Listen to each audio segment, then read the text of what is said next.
If you like the video, make sure to like, subscribe, and comment. For more videos like this. Long-haul truckers and drivers who travel through rural and backwoods roads at night, what is the strangest, paranormal, or otherworldly thing you've seen in the middle of nowhere? Around 4:30 a.m. this morning, I was on a very rural stretch of road between two small towns. There's some houses here and there, but it's basically a small country store every 20 to 30 miles type of thing for 90 to 100 miles. So I'm driving along, taking my time nice and relaxed, and I see this small, Magny-looking dog pop up on top of the snowbank. It was very dark gray/black. He ran in front of my truck along the snowbank for a couple seconds, then disappeared just as soon as he appeared. Didn't dart into the ditch or anything, just popped up, sprinted on top of the snowbank, then was gone. I know this sounds crazy, and I've seen questionable things before that made me blink a few times, but this was by far the most real seeming experience. I'm not saying it was tangible, but goddamn, it was bizarre. I blinked a couple times, then remembered a story I read a while ago about truckers and a black dog. So, I'm wondering if anyone else has ever seen this. I'm a truck driver who does line haul out of Reno, Nevada. I've only had a few strange occurrences, but here they are. One time, I was on my way back from Independence, California, and I stopped at a vista point on 395, near Mammoth Lake, to take a nap. This was early winter, it was around 4 a.m. and about 25 degrees outside. I got up from my nap, went outside to pee, and had a smoke. I noticed a flashlight about 200 feet away. It was scanning around wildly, but not in my direction. There was nothing out there, and there was absolutely no reason for a person to be where they were. After finishing my smoke, I climbed back into the cab, and while looking towards the flashlight, I turned on my marker lights. Immediately, the light pointed directly towards my location, then went dark. Another time, on the same road, I woke up from a nap to the sound of somebody banging their hands along the length of my trailers. There was light fog, and I couldn't see anyone, but the sound was unmistakable. I didn't stick around, though, and got out of there ASAP. Last but not least, I once found myself traveling along Route 139 in California. There is a campground along the way, so I pulled over to take a piss. It was a new moon, so the night sky was incredible. So many stars. It was so dark out that the orange marker lights from my truck cast my shadow on the surrounding wilderness. Out of nowhere, I heard the sound of rustling in the distance, and then a figure emerged. It was a man watching me from the shadows. Needless to say, I got the hell out of there. For what it's worth, those are the only strange occurrences I've ever had as a truck driver. Nothing too scary, just weird. Alright, take it however you want, but I saw something weird about a week ago coming home from work on Powers. It was around 10 p.m.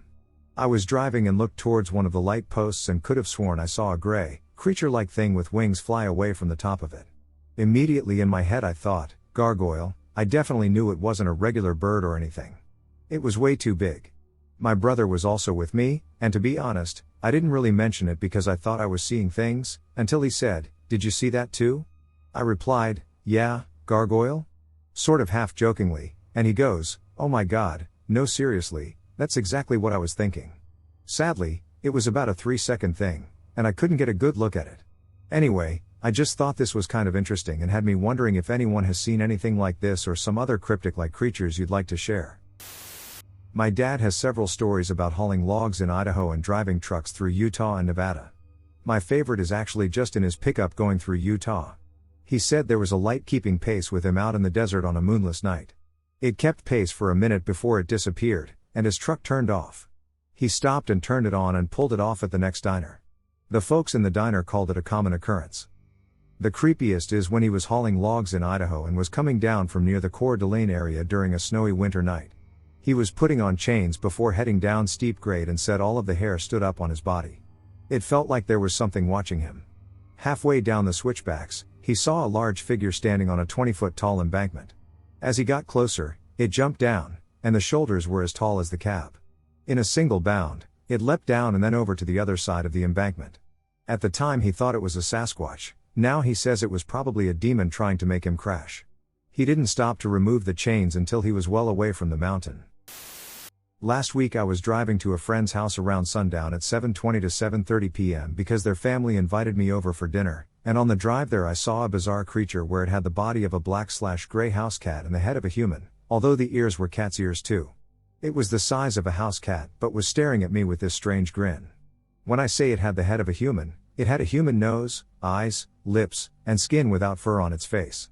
The nose looked like a man's angular nose, the eyes were brown, and the lips were thin. The skin tone of the face seemed a sort of pale.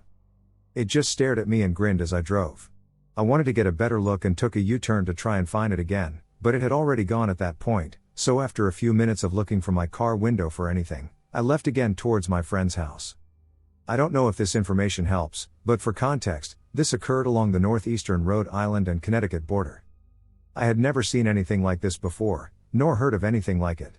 I tried looking up this sort of creature online, but the closest thing I could find was some Japanese legend of a creature that shapeshifted from human to cat. I don't know where else to ask about this, so I figured to share this here. If anyone knows what I saw or could provide any information about anything similar, please do. I am a skeptic, but the only thing that makes me pause are two first-hand accounts by friends of mine who don't know each other, but the stories are almost exactly the same. They involve a white-haired man with hypnotic powers who waits in deserted parking lots or crossroads and puts the driver of a car into a kind of trance. He was seen in a white pickup truck. My two friends told me their separate encounters with this man were months apart, and they do not know of each other's existence, which has profoundly creeped me out. They are both normal dudes, one is in medical school, and they were telling me honestly. I trust them. One of them is from Idaho, the other from Texas. Story number 1 from my friend Dave. He was going camping with his friend somewhere outside Plano, Texas. After driving for miles, it was night, and they reached a crossroads. The crossroads had some type of construction barrier, so they had to slow down and maneuver their way around it. Dave's friend was driving. As they slowly made their way through the barriers, a vehicle from across the street turned its lights on. It was a white pickup truck. It was kind of creepy, but Dave didn't think much of it until he realized his friend was slowly driving toward the truck. He asked him what he was doing. They had to turn right, but his friend ignored him, staring intently at the occupant of the truck. As they crossed the middle of the crossroads, Dave's car illuminated the cab of the truck, and he saw a pale, white-haired man but with black eyes. The worst part was he was smiling wide, looking straight at Dave's friend. Freaking out, Dave started yelling at his friend to no avail. His friend is still staring straight ahead. Getting ever closer, Dave yanked on his friend's shoulder, and his friend finally snapped out of it. Both of them feeling an overwhelming sense of doom and fear, they screeched away to the right of the crossroads. The truck and its horrifying driver stayed behind. So, this story is kind of scary, but I didn't think too much of it until 7 months later I hear another story from my friend Marcus. We were sitting around a campfire telling scary stories, and Marcus told his story. As he got to the part where he describes the vehicle and driver, I felt a terror I've never felt before, almost a confirmation of something actually paranormal in this world. Here is story number 2 by my friend Marcus. Marcus' story was very similar. I won't go into too much detail because of how similar they were. Which is again so creepy because Marcus and Dave have never met. Marcus and a girl were going to a lookout point in the mountains of Utah. As they arrived at the deserted lookout, a truck turned on its light, facing them. This time, Marcus was the one driving, and all he can remember is seeing a white-haired man with black eyes smiling at him. He also said he just wanted to go to him. He didn't know how long he was out, but when he came, the girl he was with was screaming at him and pulling on his arm, and he was much closer to the truck. He flipped a U-turn, and they took off. So this happened a little bit ago. I was 17 at the time. It was summer, so we were heading to my uncle's house. He owns a little house near a beach. And getting to his house we have to go past this big-ass stretch of forest that spans on and on for about an hour or so. The sun was just covering everything in some nice light after it rose, and then it got weird. I remember that my dad turned off his music to pull up the GPS, and I looked into the forest, watching all the trees speed by. Then I also took notice that we were the only cars on the road. The only car. None behind, none in front. Hell, I didn't see another car for like an hour and a half while driving here, besides pulling out of my driveway and getting on the road. I thought it was really weird, especially since I'm in a pretty populated area. It's Oregon after all, in the middle of duckin' summer. I kept looking at the forest, and I shit you not, a clearing opened for a few seconds, and I saw 2 men wearing black suits and black sunglasses, with black gloves and shoes, tying some big, hairy creature to a tree. I just kept looking at them. And they were looking at me, not the car, me. Like they knew I saw them. It scared the shit out of me, so I asked my dad if he saw them. He seemed confused and then said he didn't see a thing. He was too busy driving and looking at his GPS. I don't really believe in strange things like this, but I cannot explain what the duck I saw, and I don't know how to feel. Thinking about it now, I just get uneasy and scared. The creature that was chained up wasn't lashing around or anything or freaking out, and to make it worse, as soon as we left the forest, we joined other cars. It was like I just stepped into a crime scene. Has anyone else had an experience like this? Or can I chalk it up to hyperimagination? This was around 1997 by St. James Church outside Cruden Bay in Aberdeenshire, Scotland. We were driving down the long slope approaching the church, and about 70 meters in front of us, I saw what I thought was a large German Shepherd dog lope across the road. Until this thing just Harrier jump jetted straight up into the air and over the fence at the side of the road. Not a long jump. The jump is high, straight up, and down. Like a boing. Or a bounce. The creature did it so effortlessly. It was reddish-brown with white spots on its coat and was a cat of some type. A cat the size of an adult German Shepherd. Years later, when the internet had really become a thing, I googled Cruden Bay plus big cats and found lots of results for a creature called the Beast of Buchan. This, I reckon, is what I saw. So my family lives on a reservation in the northern part of Ontario. I haven't been up there since I was little, so I don't know the area well. So one night, we all decided to take a bush ride to a beach. As we're driving, we're on a dirt road in pitch black, and the only thing lighting the road was the car. We all saw this extremely tall, wide hunched over hobbling creature in some cloak that looked black, but I remember seeing something gray. Not everyone remembers that. We're on a random dirt road out in God knows where there are no houses around. Obviously, my cousin driving the car swerves because she didn't want to hit it but also likes out of shock because what was that? Everyone's freaking out, but we keep driving, which is probably the safest bet. The thing about this thing was it wasn't human, like it didn't seem human at all. Another thing about it was it didn't react to the car at all, it just kept going with no reaction or nothing. I know I wasn't hallucinating because we all saw it. There were 6 people in this car, and there was nothing on that dirt road to distract us, so we all saw it well. It was around like 2ish, so it was unlikely that it was a person, and again, it's in the middle of the bush, so a person casually taking a stroll makes absolutely no sense. The thing is, we asked my uncles and aunties, and they said there were stories from that area of the res we were going through. My cousin chalked it up to bad spirits, but my one uncle said it was probably a drug addict, but that makes absolutely no sense given where it was and also the way it looked. Anyone got any clue what this was? We're native, if that helps narrow something down, because there's a lot of traditional stories and stuff about things like that, if that makes sense. I graduated from a very small town in upstate NY in a region known as the Thousand Islands. Yes, like the dressing, it was invented there. Anyway, we have far more open land or woods than people. If you look across the St. Lawrence River, you can see Canada. Now that you know the setting, when I moved there my junior year of high school, I quickly learned the summer party spot was Wilson's Bay Beach in Cape Vincent.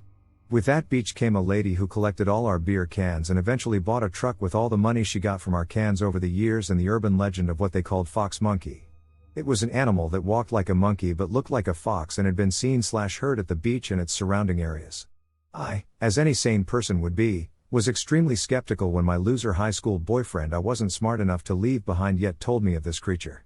He claimed to have heard weird things out at the beach at night, and there was a homeless man out there for a short while who also said he heard it and saw some weird things out there at night.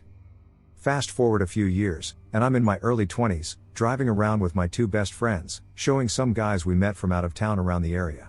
This ride led us to the beach at night and then the surrounding area. We were all laughing and talking while on a back road, driving away from the beach.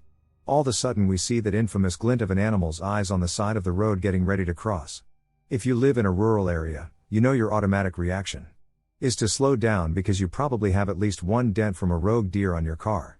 I stopped to let it pass, and something roughly the size of a small coyote that looked like a dog and wolf mixed with dark and longer, thick fur. We didn't even think anything of it until it got to the side of the road and stopped for a second, then stood up and walked away on 2 legs like a human. None of us said anything for a minute, and I said, did anyone else see that? And all 4 of the other passengers looked shocked, and all replied something along the lines of, yeah, what was that? Me and my 2 best friends talk about this to this day and all recall it the same way. We call it fox monkey because that's the name we heard and the only way we could semi-accurately refer to it. I still have no idea what it was, but all 3 of us agree it was one of the scarier and most disturbing experiences of our lives. The animal never threatened us but left all of us extremely frightened. So a few years ago, a girl I know shared her own personal paranormal encounter on social media.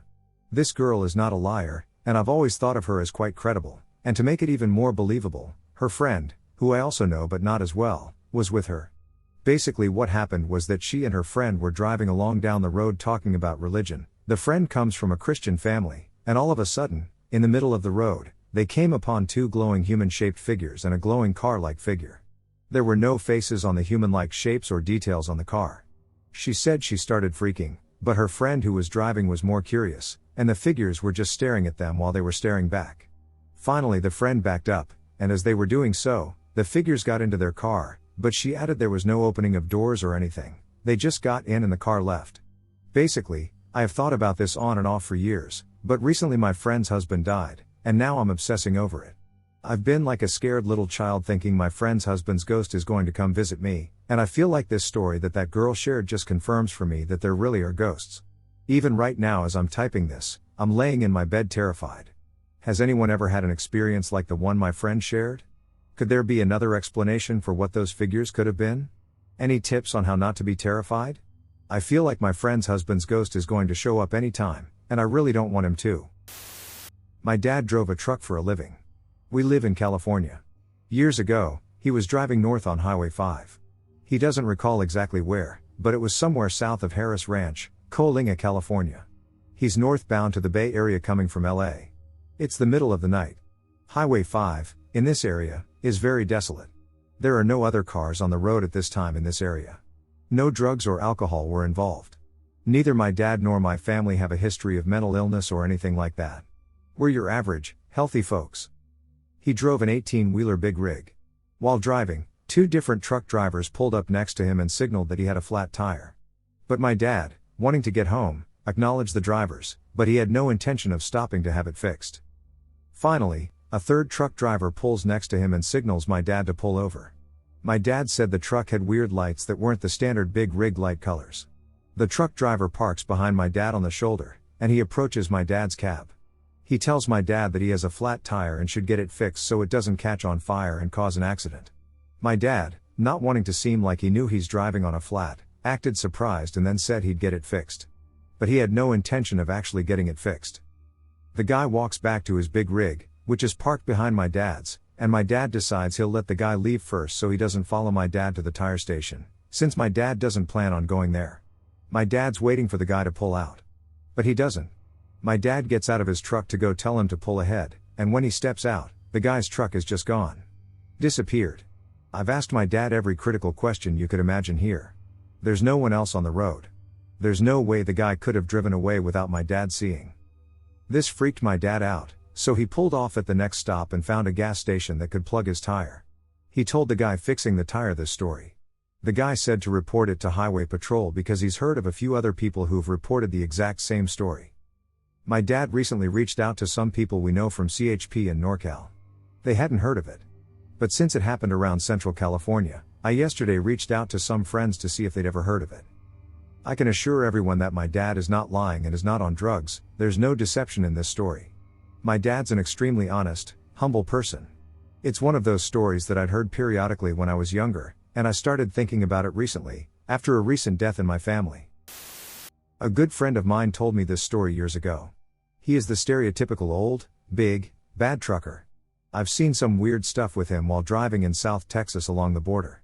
He never batted an eye, but while telling me this story, he had goosebumps and a concerned expression. Which from this guy is about the equivalent of a trembling lip and shit-stained pants. I'll tell this story in the first person, as he told me. Years ago, in the late 90s, I was on my way from the house, Central Texas, heading to Laredo to pick up a load. It was early morning, around 4 or 5. I had just come off a string of days at home, so I know I wasn't tired. I was driving on a 2-lane winding road in the middle of nowhere when I noticed something on the side of the road near my high beams. At first, I just thought it was a roadkill, as is usually the case. As I get closer, I see that it is roadkill and there's someone crouching over the deer carcass. I remember thinking either this guy is taking the antlers as a trophy or he's ducking sick. As I got closer still, I can now see that's this guy eating the ducking deer. He grabs stomach meat and holds it to his face. At this point he stops mid-motion and looks up at me. He's looking directly at me, not at my truck. It stands up, and that's when I see that it's freaking huge, brown, and covered in hair. I remember thinking at this point, oh duck. This thing is standing on the tiny shoulder, looking at me. By this point, maybe 3 seconds have passed, and I'm about to reach the point on the road where he's standing. I didn't even think of stopping. In fact, I'm starting to lay on it and get the hell out of there. As I'm passing it, it's looking at me, again not at the truck, it's looking through the driver's side windshield at me. He obviously has the intelligence to know that there's a driver in here and knows where I'm sitting. As I start to pass him, I can still see its head above the hood of an old needle-nose Pete. Old truck design where the hood goes straight out from the windshield, known for being tall and difficult to see around, this thing is a ducking giant. I remember seeing something resembling human intelligence in its eyes. It scares the shit out of me. My dad told me and my brothers this story when we were growing up, and it's always stuck with me, particularly on long drives when I'm feeling a bit sleepy. The first time I remember hearing it was after I asked him if angels were real. I was probably 7 or 8 years old. He drove trucks decades ago, before I was born and before labor laws around limits and brakes were more standard. I'm assuming it's different now? He'd fairly regularly accept calls that would extend his shift to where he was driving 24, 36 hours, or more without a break longer than a quick bathroom or fast food stop. My dad has a pretty mathematical brain. He's the type to make up logic puzzles out of something totally mundane just for fun. Whenever we were driving around town, he'd regularly ask me things like how long would it take us to get from home to the store if we were going 30 miles per hour but had to stop for 5 minutes in the middle because a family of kittens were crossing the road, etc. He'd come up with similar equations for himself while he was driving solo that involved things he was seeing like the odometer, mileage markers, the time, and then he could test his speed based on the equation, etc. One night after having already driven a particularly long day, he noticed his eyes getting droopier, and the whole roll down the window and blast the music up thing didn't seem to be helping much. It was a rainy night on a pretty windy mountain road without a shoulder to pull over safely, so he started doing those logic games out loud to keep alert and awake. He was saying something to the effect of I just passed mile marker 146, so what time will it be when I reach 200 if I'm going 55 miles per hour? Then he closed his eyes, took a deep breath, and felt his head do the nod jerk thing, which woke him up with a gasp. He opened his eyes to see he was driving straight towards mile marker 158, which would have sent his whole truck tumbling down a random-ass mountain ravine. He was able to correct the course safely back, but it was a matter of seconds between that reality and certain death. He insists to this day that he slept through 12 miles of windy mountain roads going 60+ miles per hour, only to wake up right at the last moment between life and death. The story usually ends with him tearing up, saying, I don't know if there's angels, but I know there's something bigger going on in this universe than our human brains have been able to understand yet. If I hadn't woken up right when I did, you kids wouldn't be here today, and that's something that feels pretty close to spiritual. I live in a rural part of Florida. This happened a few weeks ago. I was driving by myself at around midnight, and I came to a stoplight where there's a cemetery on the right and new apartment buildings on the left. This particular light is extremely long since it's not activated by sensors when you pull up to the light. So I'm waiting for a few minutes, and all of a sudden I instinctively look behind me. It felt like someone was watching me intently. About 30 feet away from where I was waiting for the light is a bus stop, behind me. Right in front of the benches where you wait for the bus, I see a huge figure that looks like a wolf or a giant dog. I'm staring at it, thinking to myself, wow, that's an enormous dog. All the while I start to feel goosebumps, I feel my heart start racing, and I can't figure out why. I start to feel evil thoughts in my head. I say feel because I couldn't make out what words were being said. I just remember while I was staring at this dog, I felt like it was mocking me, laughing, and challenging me. Then, I see the figure stand up on 2 legs while staring in my direction. It stood up and was suddenly taller than the top of the bus overhang, but it didn't look like a human, it looked like an animal just started standing on 2 legs. Meanwhile, I'm still waiting for the damn light to turn green. And keep in mind there's lights all around the bus stop, but this figure was pure black. So the figure stood up on 2 legs, and now it looked like a huge dog with an alpaca neck and body, but the neck looked really girthy. I see this thing continue to stare in my direction, and I think to myself, okay, this is really weird, but even if it's my imagination, it's going to disappear when I start driving. The whole time, I'm feeling panicked, and I hear in my head, run, but I can chase you. I sneak out of the stoplight, it's still freaking red, but I did not care at that point, and drive away as quick as I can. And then, I look behind me as I'm driving. And the freaking figure is sprinting at full speed on all 4s behind me. It looked like a deranged wolf was chasing me. I felt pure panic as I was speeding away, and maybe out of instinct I yelled, I have God with me. You can't hurt me. Nothing can hurt me. I am protected by my angels and by God. Paraphrasing here. It was at that point I realized I was feeling like I was being choked, because after I said that out loud, I felt like I could breathe, I didn't feel like I was being chased anymore, and when I looked back, the thing was gone. The total time I spent at the light was around 3 minutes. The light takes about 5+ minutes to turn green. And when it stood on 2 legs, it did look like an animal but with human-like mannerisms, and the legs were human-like as well. Let me know your thoughts. The Dover Demon. The Dover Demon is a creature reportedly sighted in the town of Dover, Massachusetts, on April 21 and 22, 1977. 17-year-old William Bill Bartlett claimed that while driving on April 21, 1977, with 2 of his friends, and there have been some reports dated as early as 1972, he saw a large-eyed creature with tendril-like fingers and glowing eyes on top of a broken stone wall on Farm Street in Dover, Massachusetts. What they would describe was a pale and gangly humanoid with no discernible features. It had large eyes, an oval head, and skin described as looking like wet sandpaper. 15-year-old John Baxter reported seeing a similar creature on Miller Hill Road the same evening. At a little after midnight, John Baxter was leaving his girlfriend's house and walking along Miller's High Road. He was alone on this dark stretch of the street until he noticed a humanoid figure coming in his direction. What he described in his testimony was identical to the gangly creature the 3 teens witnessed earlier that night. Another 15-year-old, Abby Brabham, claimed to have seen the creature the following night on Springdale Avenue. The teenagers all drew sketches of the alleged creature. Bartlett wrote on his sketch, "I, Bill Bartlett, swear on a stack of Bibles that I saw this creature." According to the Boston Globe, the locations of the sightings, plotted on a map, lay in a straight line over 2 miles. Famed cryptozoologist Loren Coleman would be the one to coin the name Dover Demon during his research into the case. After interviewing as many witnesses as he could, he found that their accounts of the demon remained consistent. Many have pointed out the obvious similarities between the Dover Demon and the famed gray alien, perhaps suggesting this creature is of extraterrestrial origin. But perhaps the origins of this monster are rooted in the past. The Cree Indians who once lived in Canada and the northeast United States would tell stories of a trickster being known as the Manigashi. The way the Cree described the Manigashi sounds remarkably like what those witnesses saw in 1977, leading some to wonder if there is truth to the old legend. So, I think it was around 2018 to 2019 when this happened. I don't remember the year, but I remember everything leading up to the moment in vivid detail. I used to live on a farm for a few years. I moved away a while ago, but one day, my aunt was going to take the people who worked on the farm back home, as they didn't live there, and she asked me if I wanted to come with, and I said yes, probably like 30 minutes before we went. I saw a figure in the kitchen doorway. It was crouched down on all 4s, almost in an animalistic way. I couldn't make out any facial features or anything else. I only knew it had an almost feminine build, long black hair, black eyes that I could only see the glints in the dark of, and deer antlers protruding from its head.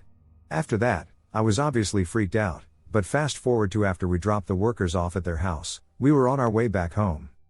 And I swear, I saw something crawl across the road. Before we knew it, the pickup truck we were in flipped and rolled.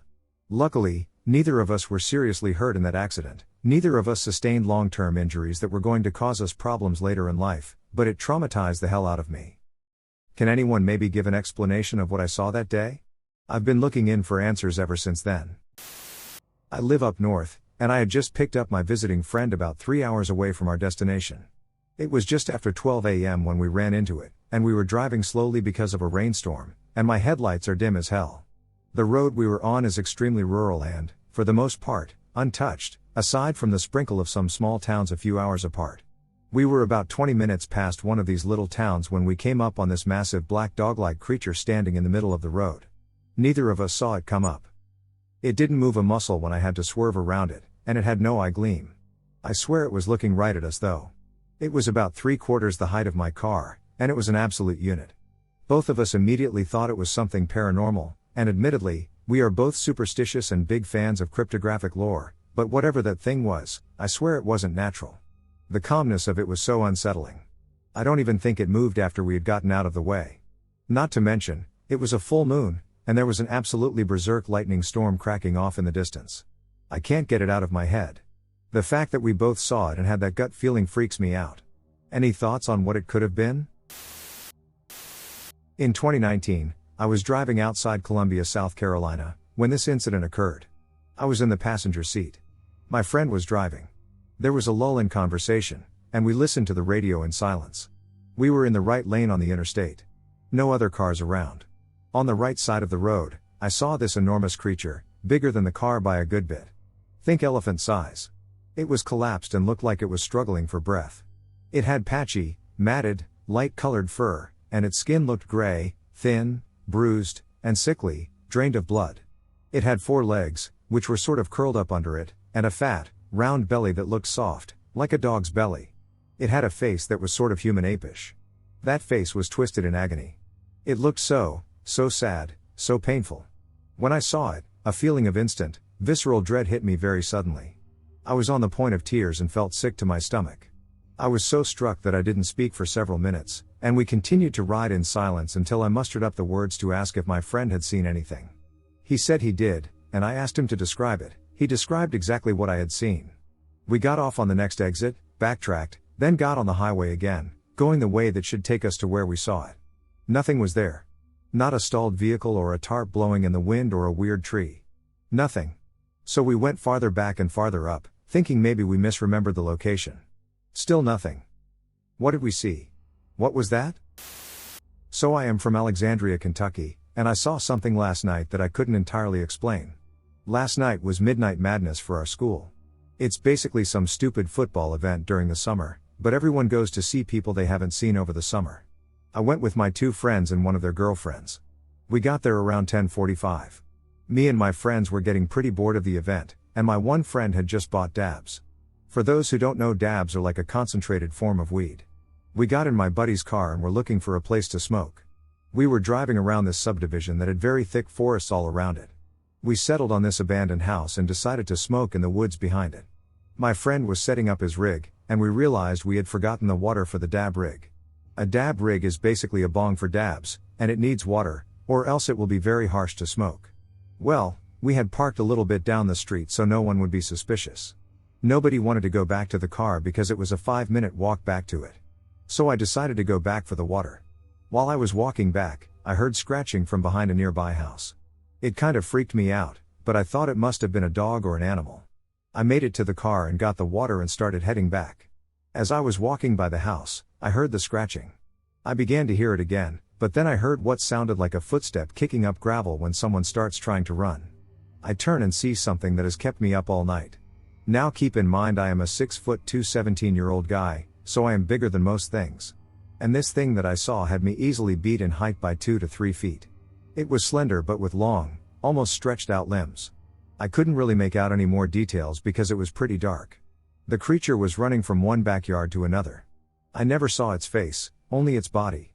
It ran on 2 feet, but it was faster than any person I have ever seen run. Hell, it was faster than anything I've ever seen run. The creature made it from one backyard to the next, about 50 to 90 feet, in about 3 to 5 seconds.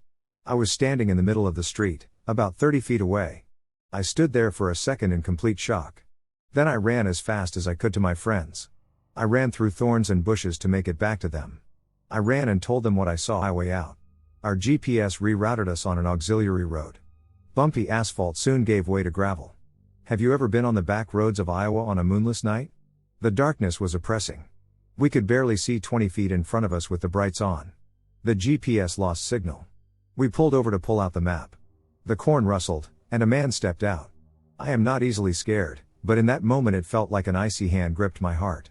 I peeled out of there like a bat out of hell. As soon as we were 200 feet down the road, the GPS found a signal, and we were safely on our way. There's no outwardly paranormal element to this. But trust me, it was creepy as duck. Still makes my skin crawl just thinking about it. Down on 62 at the far south end of Ohio between Ripley and Aberdeen, it's just big, long stretches of backroads that snake through the woods along the river. These woods are off-putting at any time of the day or night. Any season. It's the kind of place the Indians wouldn't live back before the white man showed up. Because it's eternally damp and mossy and bad for your health to stay there. Every tree looks dead. Everything is covered by moss or climbing vines. Anyway, it was right before Christmas. No snow, but bitterly cold. I was running Kroger water trailers then, and we were slammed. I was running like 4 trailers that night and using up every minute of my samsara or whatever it's called. The 16-hour on-duty day. So, yes, I was incredibly tired. This was at like 4 a.m. I was carving those turns, trying to stay alert. Pitch black. Miles from any house or building that I'm aware of. My headlights caught this guy standing on the side of the road. No shoulder, His toes touching the area my steers would be in about 20 seconds. I jumped and flinched because, in my head, this was about to be one of those suicide by truck things that you hear about. What's this guy doing there? I swerved a bit, but he didn't move. He just looked up at me with a vacant smile and eyes that, I don't know how to describe it. There seemed to be nothing behind them. Like zombie eyes or some creepy doll from a horror movie. Something about his proportions was off, too. It looked like he was 8 feet tall or something. Just jeans and a wife beater on. Single-digit temperatures. He resembled a slender man from the hillbilly culture. He looks up and waves at me. He wasn't walking, he didn't have to turn around. It was like he was just standing there, waiting for me. At 4 a.m., not dressed for the cold, miles from any houses. But there was something about his absent-minded gaze. It was so freaky. I kind of jumped out of my skin and was past him in an instant. I tried to look at him in my mirror, but I couldn't see anything. My mind tells me that maybe he was just some drunken redneck who wandered off into the woods a bit too far. Or who knows? But I can't shake the feeling. What was he doing there at 4 a.m. in freezing temperature with nothing to keep him warm? Why was he just standing facing the road like he was waiting? Why the duck would you even be out there at that time? I was extremely fatigued. But he wasn't a shadow person. My shadow people are pitch black and dash across the road real quick. He was too detailed for that. I saw something. Maybe you can't get the creepy feelings from this description alone. But I'm telling you. If you'd seen that face, those eyes. Something was very wrong there. I've never been able to forget it. My dad has told me this story a couple times, and each time it always kind of weirds me out. He is not a trucker, but when he was in the military one night, he and a buddy went out to get food.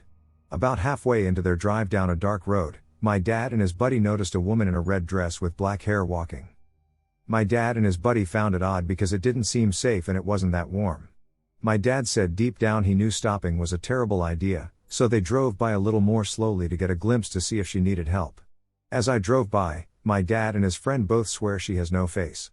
Instead, there was just a black hole, as if she had been in a wreck, and her face was taken off. It freaked them out so badly that my dad floored it, and when they stopped to eat, both of them agreed they saw the same thing. Come to find out, a woman had been killed earlier that year in an accident. They were talking about it when a stranger told them the sightings of the woman were actually common with. Even though I don't believe in the paranormal, the story is odd. I was recently driving at night on a rural, 4-lane divided highway. I was in the left lane, and I was driving extra cautiously because my car was new. My mom was in the front seat, and my daughter and her new baby were in the back seat.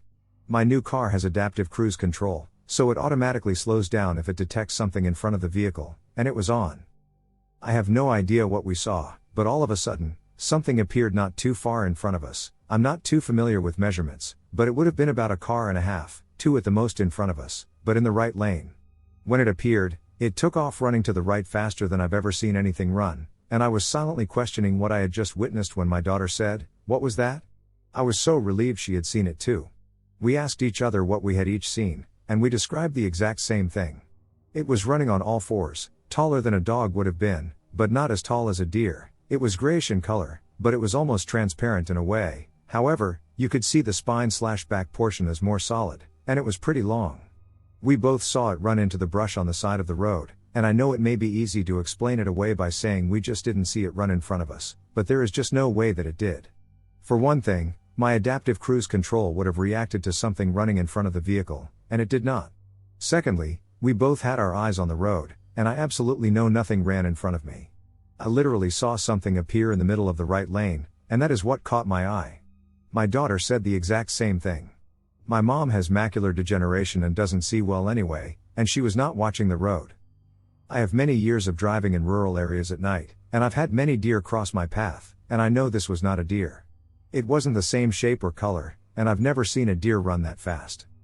I also am positive it was not a dog. The shape was not the same, it was too big, and I've never seen a dog run that fast either. I have no idea what we saw that night, but it definitely made me believe that cryptids may very well be interdimensional beings. I have no other explanation. Thoughts? Last Friday night, a friend and I were driving down Old National Pike Road in between Mount Airy and New Market, MD, around 9:15 p.m., and as soon as we turned onto the road, this vehicle came barreling down on us. I'm driving the speed limit, and then start going a bit faster because this thing just keeps coming and is flashing these lights, but the lights weren't the color of normal headlights. The lights were a blue, but not a dark Christmas light or cop light, but this was like dashboard blue, and when they were flashed, they were super bright. Kind of like the new techie car high beams and very sparkly, for lack of a better word. The lights are also not the shape of any car lights I've seen before, rectangular, and then with this wood flourishing above them. After they first flaked their lights many times at me immediately, my first thought was maybe something was wrong with the car. I checked the mirrors, no axe murderer in the back seat, and no gauges lit up. My car was driving okay, so I assumed the guy was just a jerk. So, my friend said that I should pull over up ahead and let him pass, and I said he needed to get a grip, or something of the like, and I also wanted to find a better place than just the shoulder of the road in the middle of the country. Hello, horror movie 101, to pull over going now over 50+ mph on. So, the vehicle is just barreling down us, no guessing what his intentions are, very menacing. You really couldn't get much closer to my car at this point, but as I look in my side mirror, I can see a car a few car lengths behind this thing driving the speed limit. So at least we weren't completely alone in the country with this asshole. All the while we feel like we are a part of the most freaky 3 minutes of our lives. Finally we see up ahead a slow driver in the right-hand lane place up ahead, and I gun it and get ready to pull over there and let this thing pass us.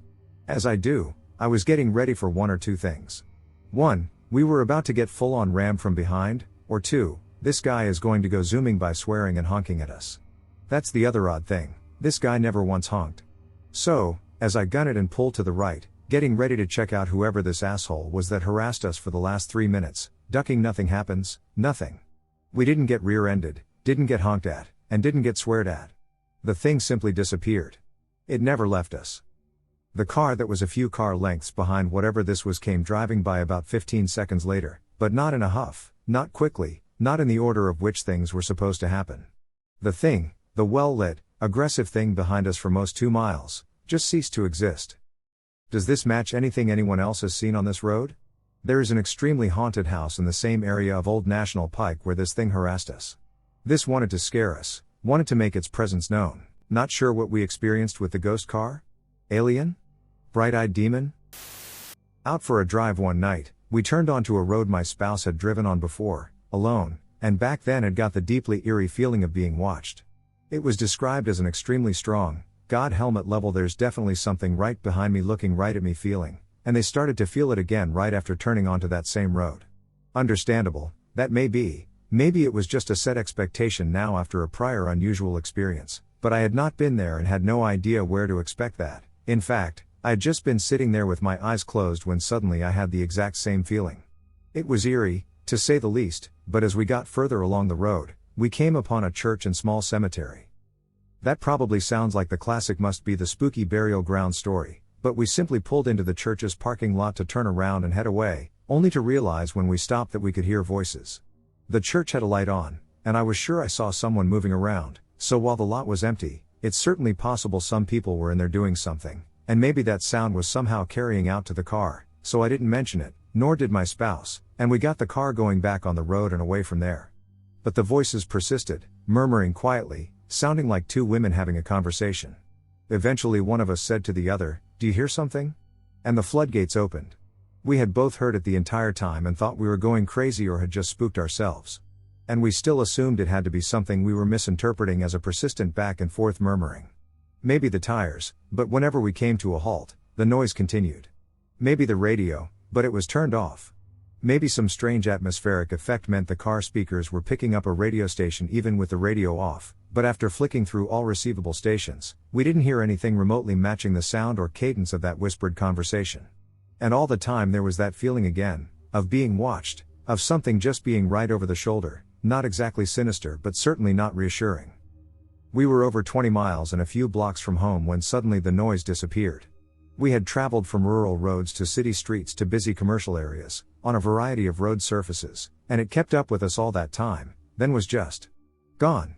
As I said at the outset, if anyone has any ideas what on earth might have happened, I'd appreciate hearing thoughts. Possible not deer/skinwalker encounter?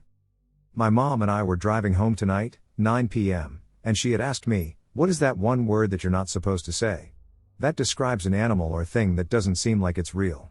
And I told her flesh pedestrian, which is what I say, and she went on to tell me that she had seen this deer-like thing when we're driving into our town. On the very outside of town, no houses or many lights, Just trees and fields. For some background, we live in a small rural town in Kansas, probably 1,000 to 1,500 people, and there's not much known activity with either of these here. So my mom said it looked like a backwards deer, like it didn't look right. She also said that while she was outside after we had gotten home, she heard keys or tags jingling. Also, being the dummy I am, I asked her to turn back around so I could see it, and when we went back, there was no sign of anything. I really just need advice on what it could or could have been. The only cryptid associated with our area is Sinkhole Sam.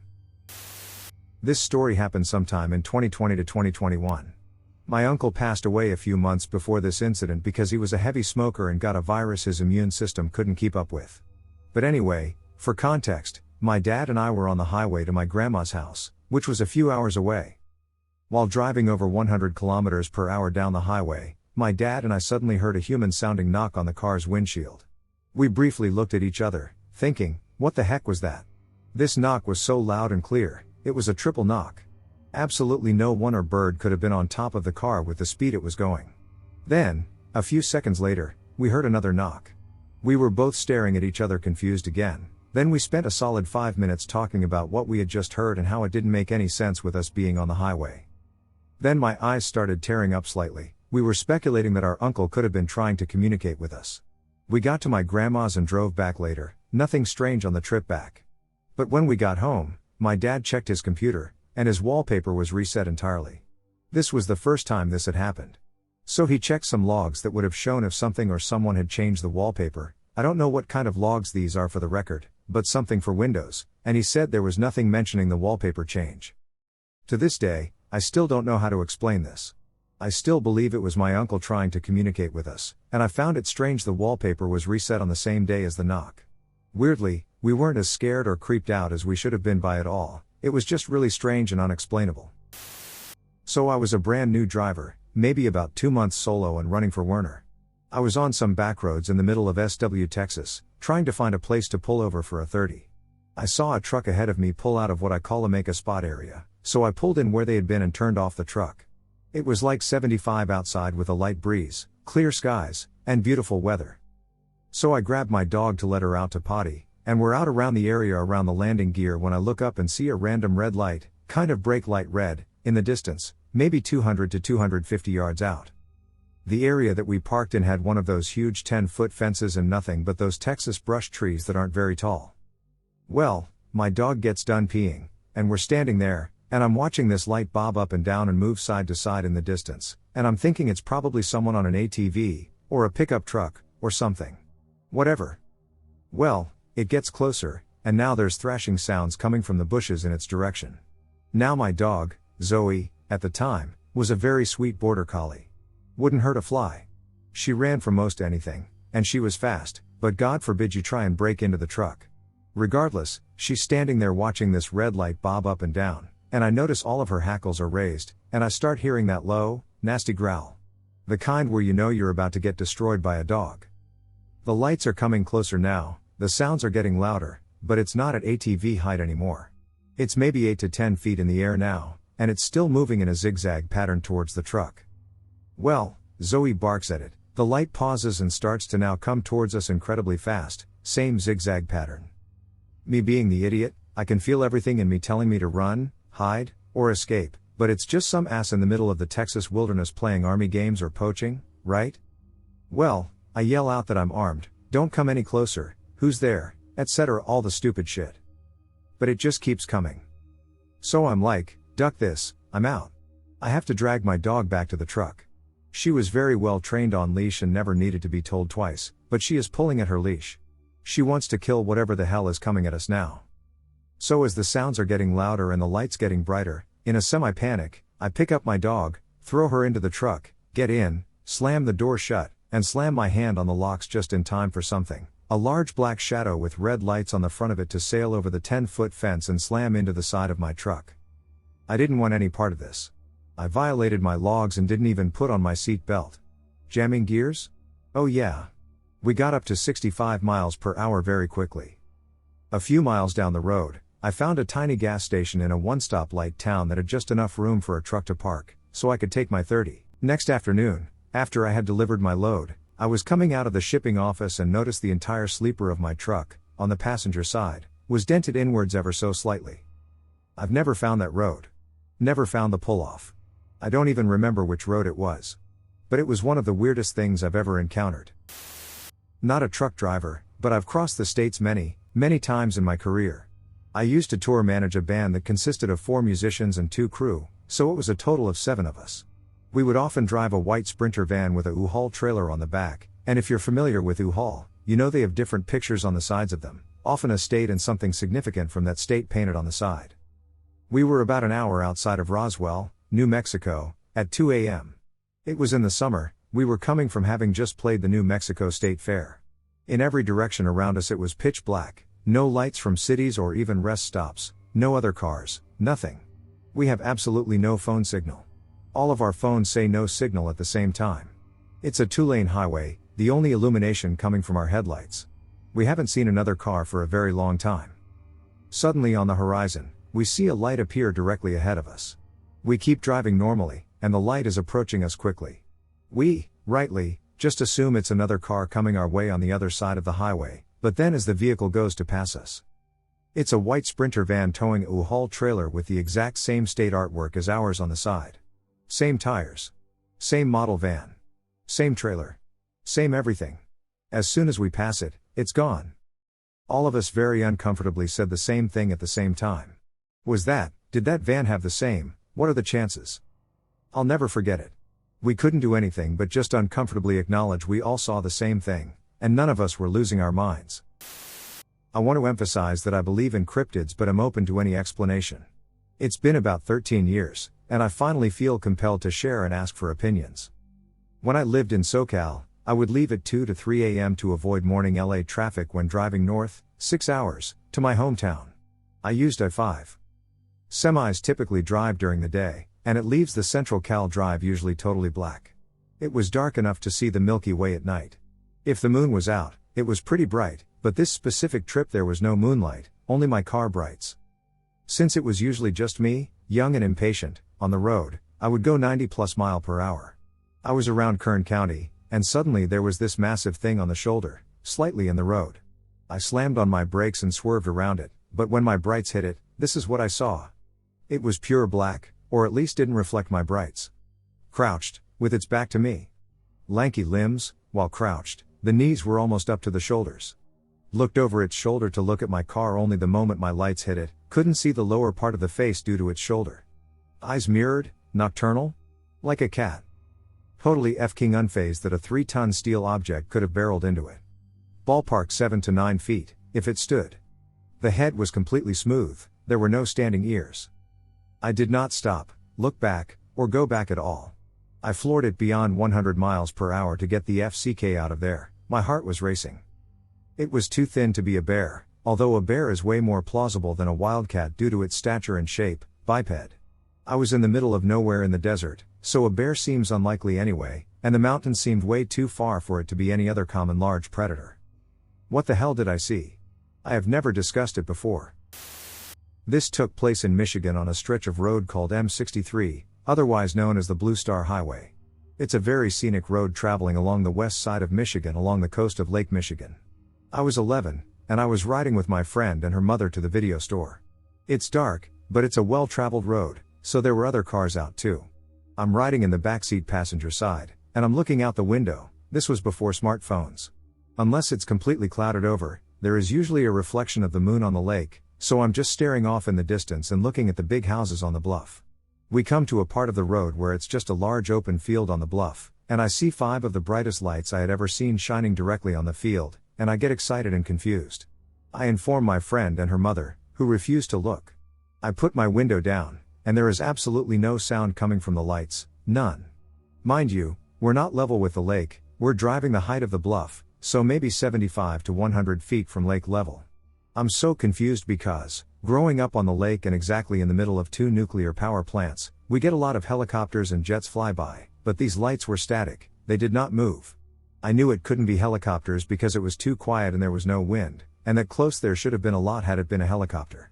I knew it wasn't a barge or ship because it would have had to be in incredibly shallow water and absolutely gigantic and floating in air in order to give the same effect. I knew it wasn't jets because they were hovering silently. I am beyond excited at this point because I know I'm experiencing something not normal. I keep trying to get my friend and her mother to look, but the mother just white knuckles the steering wheel and tells me to be quiet, not in an ugly way. I could tell she was terrified. As we continue driving, the lights instantly fly straight up and off to the south, and I lose sight of them for a moment by a wooded area, and as we come into town, I see 3 of them, and it looks like they're playing with each other, just flying around each other in circles and getting closer and immediately away. There was absolutely nothing that could do that. As we pull into the video store, I immediately run to the phone outside and call my parents. I still see the 3 of them dancing in the sky while I'm on the phone with them, then they suddenly stopped in midair and took off in all different directions. The next day when I go home and tell my siblings, my brother just tells me that it was helicopters and dismisses everything I say. My sister thought I was making it all up. My parents said they believed me but had that look on their face that they really didn't. I told and retold this experience to anyone who would listen for the last 24 years. I could never find anything about it. Then this season of Unsolved Mysteries came out, and there it was. I had so many friends and family members messaging me saying, "It's your story," and vindication is one of the best feelings ever. I had no idea that many people saw what I saw because I never heard anything else about it until now. My dad was a trucker, and in the summers I tagged along with him. One evening we were driving from Houston to Jacksonville, and somehow we got turned around on the back roads of Louisiana. The last major place I remembered us being in was Troy at about 1 a.m. It was almost 3 a.m., and we had no idea where we were. We eventually came to this little bitty town. It had one broken stoplight, a diner, an abandoned factory, and some empty shopping centers. In total, it was maybe 4 blocks from one end to the other. We were both hungry, and because we didn't want to wait to go to a truck stop, we pulled in behind the diner. Now that I think about it, the fact that a small town diner was open at 3 a.m. should have been a sign that something was amiss.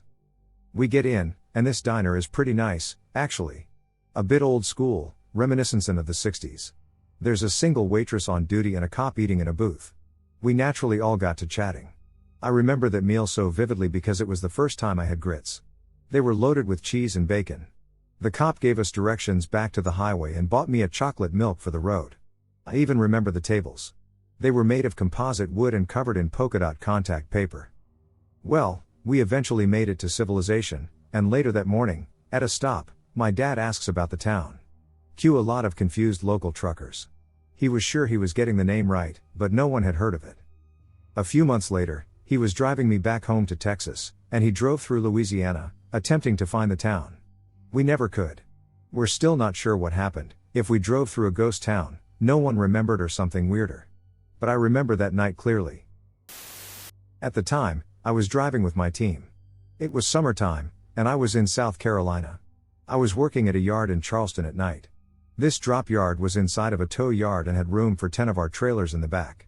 So it was just some dirt lot in the back of a sketchy tow yard. Nothing special, but this is relevant. So I roll up there at around midnight to drop and hook a trailer, then get rolling. Now mind you, it's pitch black out, and there's no lights in this back area. Off to my right-hand side near the trailers, I see a bobtail tractor with what looks like the dome light and sleeper berth inside lights on. You know those LEDs? I didn't think anything of it, maybe it was one of the company trucks. So I get parked. I am experiencing a strange sensation. It's like something's wrong. Like something bad is here. Like something bad is watching me. I step outside the tractor, and I just feel weird, man. Shit's wrong.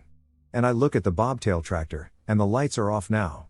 And I shine my flashlight at it, and it's actually wrecked. It looked like the right steer tire blew. And the front end was ducked. When initially rolled up, those lights were on, and no one was in the front seat or back, or shit from what I could see. But after I parked, those lights were off. Now I don't think any crackheads were living in the truck.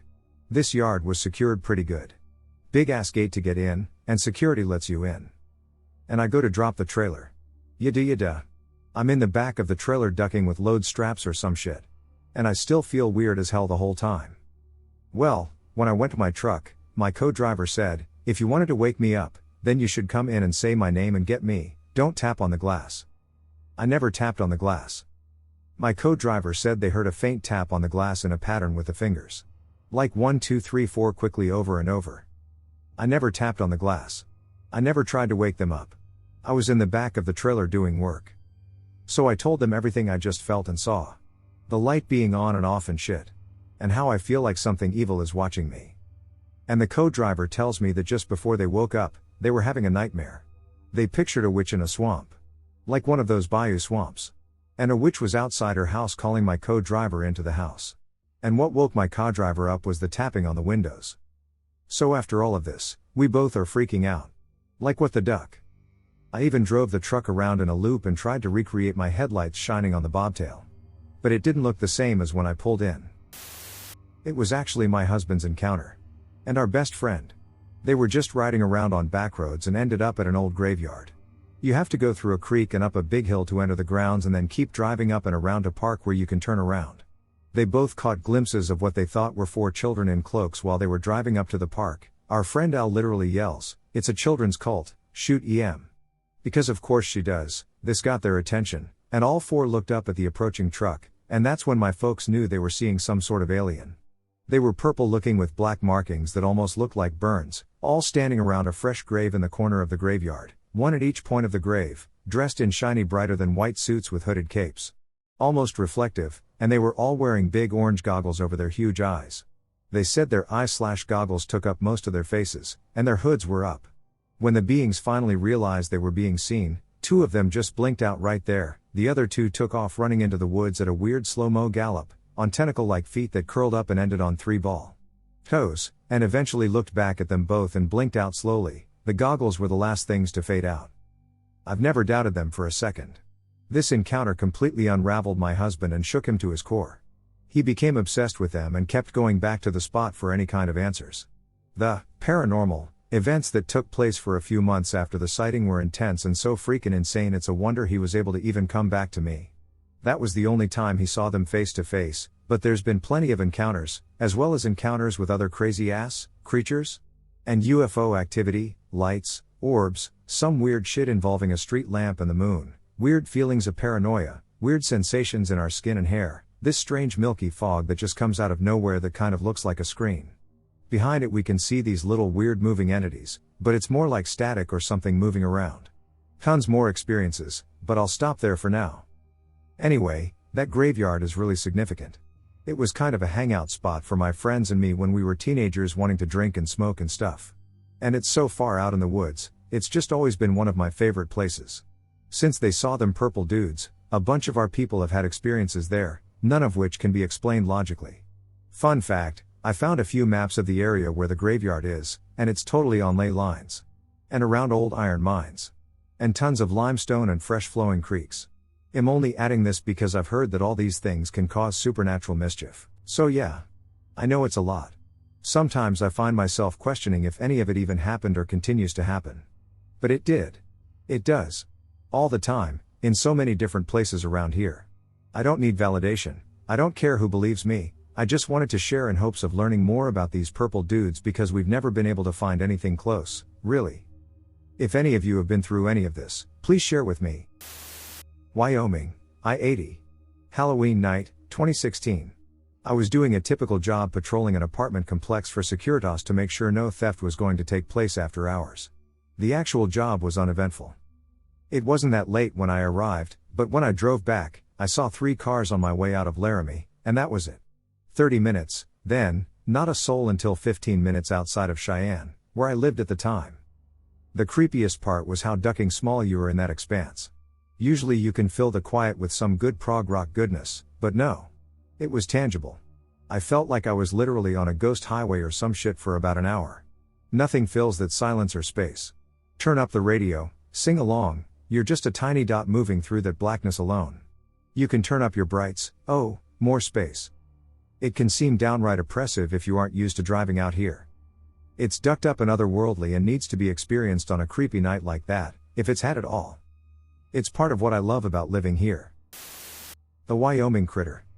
A few weeks ago, I had to travel from Ohio to Wyoming to take care of my grandma, but after she had passed away, I eventually had to travel the road back home, but it was getting late, and I felt a shiver down my spine as I exited the house and entered the car. The roads of Wyoming are not at all safe, especially at night, and it's mostly in the middle of nowhere. As I drove on the highway in the corner of my eye, I saw a white, tall figure standing off the side of the highway, so I stopped, thinking it was another person, so I got out of my car, a huge mistake. The figure started to run towards me at an impossible speed. There was a distance of about 60 feet between us, BTW, getting to me in a matter of seconds, but somehow, I managed to get back into the car and sped off while this thing was following my car. My car was going at around 80 miles per hour, and running like a lunatic. I swerved to the right and lost the creature. I'm definitely not going to Wyoming ever again. Looking back at the incident, I don't exactly remember how the creature looked, but I'll try to do a description of the creature. The Wyoming critter: white, 14 feet tall, skinny, wide jaw, sharp teeth, 2 6-foot-long legs, 2 7-foot-long arms, very fast and extremely violent and aggressive. On April 26, 2014, my best friend, 18, and I, 19, were driving back to his house from Bible study at church. It was between 9 p.m. and 10 p.m. About a mile and a half or so after turning onto a long country road that led to the small township he lived in, we saw a fire on the left side of the road and in a ditch. We turned around to get a better look at what was burning. Because I was in the passenger seat, I was able to look down into the ditch and see nothing burning? There was definitely a larger amount of fire than I could see through to the ground, but nothing was on fire. The ground itself appeared to be porous and folded inward. My best friend had to pull my shoulder to get my attention because I couldn't stop staring at it. A large amount of smoke started to pour out. He began driving again, but we eventually had to turn around to get back to his house at the other end of the road. When we reached the end of the road where we began, I dialed 911 to let them know that there was what appeared to be a gas leak that had caught fire in this ditch. We drove past the fire again, but it had died down a bit. However, now there are smaller little tufts of flame on the ground. One after another, they led away from the ditch. While I was turned around, looking back over my shoulder, my friend slammed onto his brakes, and I heard him say "Voo" or "Oh." Walking out horizontally into the road from the trees on the same side of the road that the fire was on was something that does not fit any description of anything I have heard from stories before. My brain needs me to itemize its descriptions as I remember noticing them.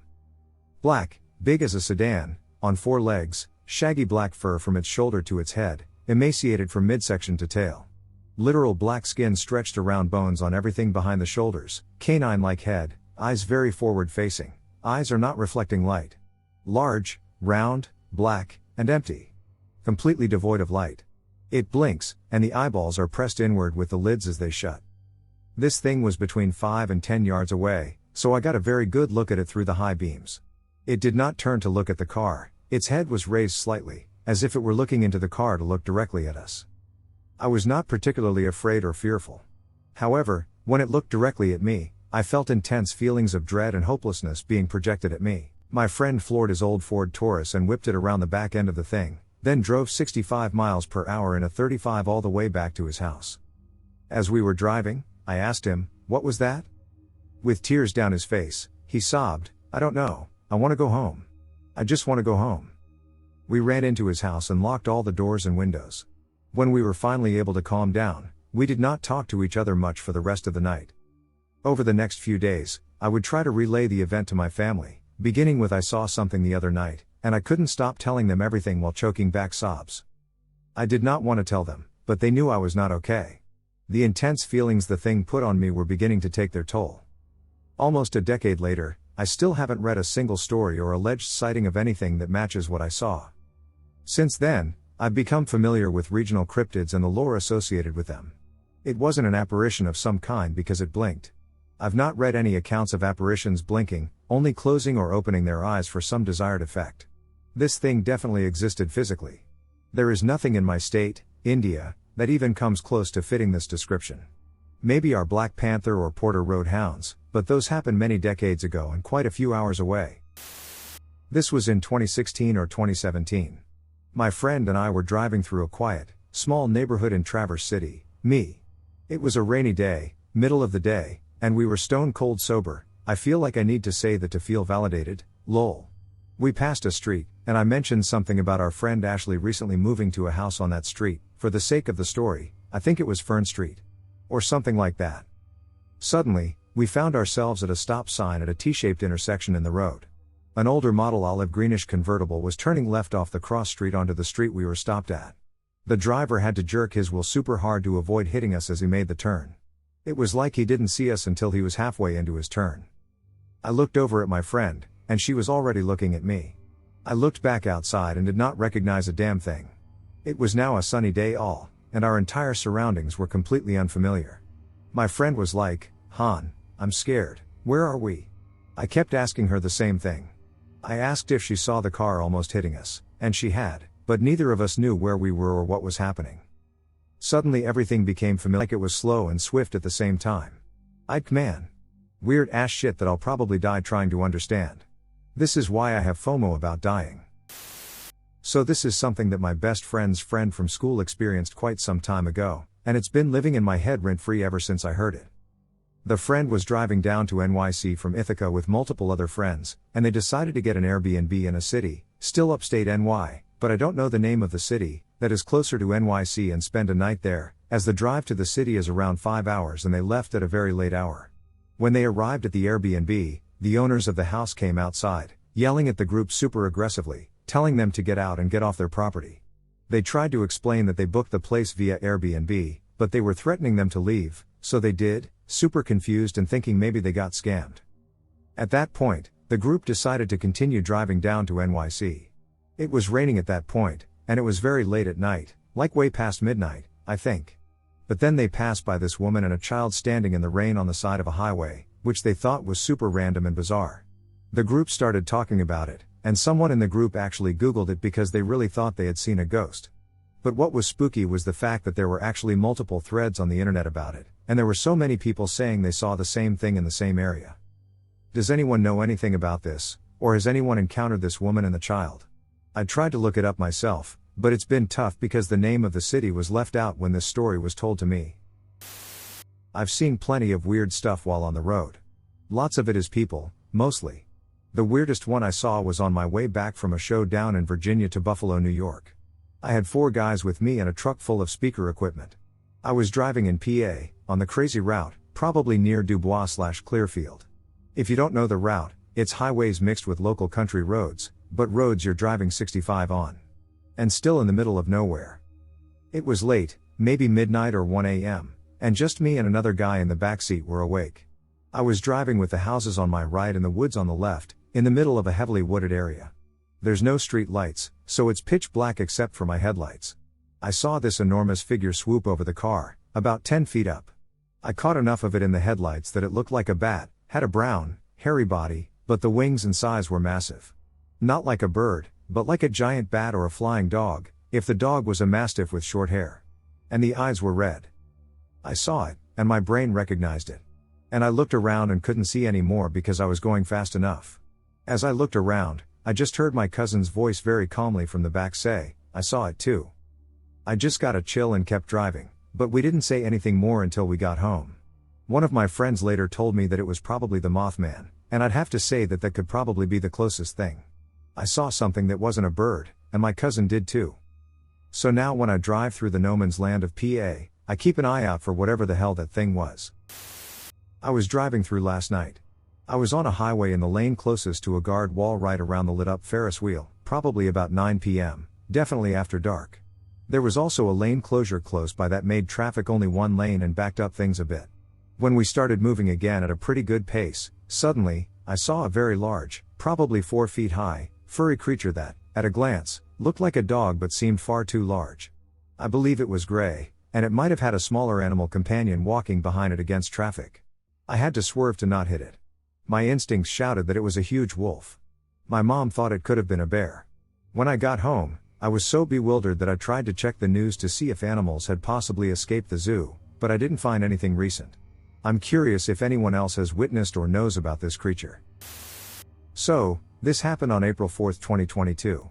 My friend and I were on our way back to Kentucky from Columbus, Ohio, after a Matt Maltese concert. We got about 20 miles out from the venue, and we both decided to stop and grab a snack, as well as use the bathroom. We did our business, got our snacks, and hopped back into my car and ate. I looked at the GPS and realized it changed our route from the interstate down some highway. I didn't really question it much because it was already 12 a.m. and we were tired and just wanted to go home. We start making our way down the highway when I realized there's literally nothing. No other buildings, no lights along the road. The only place I saw when we got off the exit was that gas station. Just the gas station, absolutely nothing else. There were hardly any trees we could see on our way down the highway, just open and flat fields. My GPS tells me after 4 to 6 miles to turn on a small road. I thought it was weird that I had to turn on a road that didn't even have 2 lanes or any lights. Just 3 randomly placed houses didn't even look like someone lived in them. At this point, I started feeling really off. I initially felt weird when we went to the highway instead of the interstate, but I thought I was just being paranoid. At this point, I joked with my friend, this would be the perfect place to see an SW. I didn't say the name, just the abbreviation. If you don't know what it is, well, just Google it. I've always been superstitious and don't like even saying or thinking the full name, I even hate the abbreviations. He laughed and said, don't even say that. My GPS tells me there's a railroad coming up, so I was ready for it. The problem was that I didn't see the railroad until we were right on top of it, the only light coming from my headlights. The train looked abandoned, the carts covered in graffiti, and the wheels corroded to hell. There were no railroad lights, no bells saying a train was coming through, just pitch darkness and silence. My friend and I felt a chill run down our spines, and we both just knew. We didn't know what exactly, just that we knew. He said my name in a scared tone, and I just knew I had to get us out, there was no way forward or around. I threw my car in reverse and quickly backed up until I was in the grass and booked it going 80 down the highway back to the gas station. When we finally collected ourselves, we sat and thought about it. Why would the GPS take us there if the train had clearly been sitting there for a while? Wouldn't they have closed off that road? Wouldn't there have been signs saying so? Why weren't the railroad lights on? Why did it reroute there in the first place? There are so many questions, but one thing I noticed is that the moment we parked at the gas station and restarted my GPS, it went back to its original route on the interstate. We knew for certain that the train didn't just break down that day and they left it, it had been sitting for a while. The wheels don't just corrode like that if they are broken down for just one day. The biggest issue I have with the situation is that it felt so fake, yet it was real. It didn't feel real from the moment we left the gas station to the moment we returned. It felt like I was just there, floating and watching. It didn't feel real. Maybe it was the adrenaline, maybe we freaked out over nothing, maybe we are reading into it too much, but I know how I felt, and I know the feeling in my gut was horrible. Thoughts? In 1995, I was driving through Kentucky, and a truck driver told me how to save 2 hours by getting off the freeway and taking a more direct route to my destination. Along the way, there was a sign directing people to the historic downtown. Out of curiosity, I got off the road to check it out. It looked like Main Street Disneyland sat on the banks of the Ohio River. I was back a week later and put in an offer to purchase the Cox Building, an 1886 former York Rite Masonic Lodge hall. It had 3 storefronts at street level, 5 apartments on the 2nd floor, 2 ballrooms on the 3rd, and all the spaces you expect connected with ballrooms. On the day of closure, I was excited to explore this cavernous castle I had just bought to figure out what to do first. The only apartment available had not been used in decades. The wallpaper was hanging off the walls in sheets, there was an old mid-century fold-out couch that was my bed. In my entry hall was the staircase leading up to the ballrooms. It was shut off from the apartment by a set of doors. At the top of the stairs was a 24-tall hallway that ran between the 2 ballrooms. Between the ballrooms was a staging room that accessed both rooms. It had no windows, except for 2 small louvered windows sitting about 10 feet off the ground. When I got to the top of the stairs, I immediately sensed I was being watched through the louvered windows. I thought to myself, it's nothing, and ventured on. To make myself feel better, I went into the staging room. At that point, I became convinced something was in there and decided to go back to the apartment to set up camp. I locked the doors to the ballrooms up and thought that was weird and didn't contemplate about it. That first night there we had an electrical storm and all hell broke loose. It sounded like running and doors slamming. The doors leading to the ballrooms were banging against the hasp block. I had never experienced anything like that. After living there for a month and barely sleeping, 2 older women introduced themselves and asked to tour the building. I obliged. At the end of the tour, the woman told me that the neighbor down the street, Rob, really wants to see the building as well, and I should introduce myself. I did just that and took Rob on a tour. A couple of weeks passed, and the women returned. They asked me if I had spoken to Rob. I said no, why? They went on to inform me that Rob sees spirits, and he saw something in the building. They didn't elaborate and told me to talk to Rob, so I did. I asked Rob what he thought of the building, and he said, "Oh, it's great. I loved it." I told Rob, and the girls told me that you saw something. He said no, I didn't see anything. I asked Rob, if I told you where it lives, will you tell me what you saw? He said, where do you think it lives? I said in the staging room between the ballrooms. He said yes. I asked him, what does it look like? He said it is a black cloud amorphous nebulous, It is nothing and has no power, just ignore it. I asked him again, it is shapeless. He said well, it can take the shape of a black wolf. I took Rob's advice and ignored it, and in time it only popped up sporadically, typically during storms. Years later, I moved to Florida, and I was helping my brother build his house. One afternoon my 3-year-old niece comes to me while I was working on the house and says, Uncle Jay, there is a big black wolf here and he wants to talk to you. I told her to take me to him. She took me upstairs to an empty room and said, oh, he left. It hadn't left, it was there and had come to visit. Since then, I haven't had another visit. Me and my friend were on a little car ride to visit our mutual friend at college to stay the night in her dorm. The drive was about 4 hours from where we were, so it wasn't a short drive. It was late at night, and we were driving on the back roads to avoid the highway as much as we could due to my friend really disliking driving on the highway. Anyways, we were talking, listening to music, and just enjoying the ride.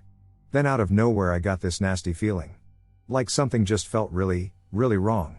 The road we were currently on was a very gravelly dirt road, and there was absolutely nothing in our range of sight in front of us or behind us, aside from a massive cornfield on both sides of us.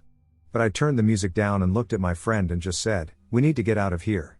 She looked at me, kind of puzzled. She didn't know why I said that, but she knew I was serious.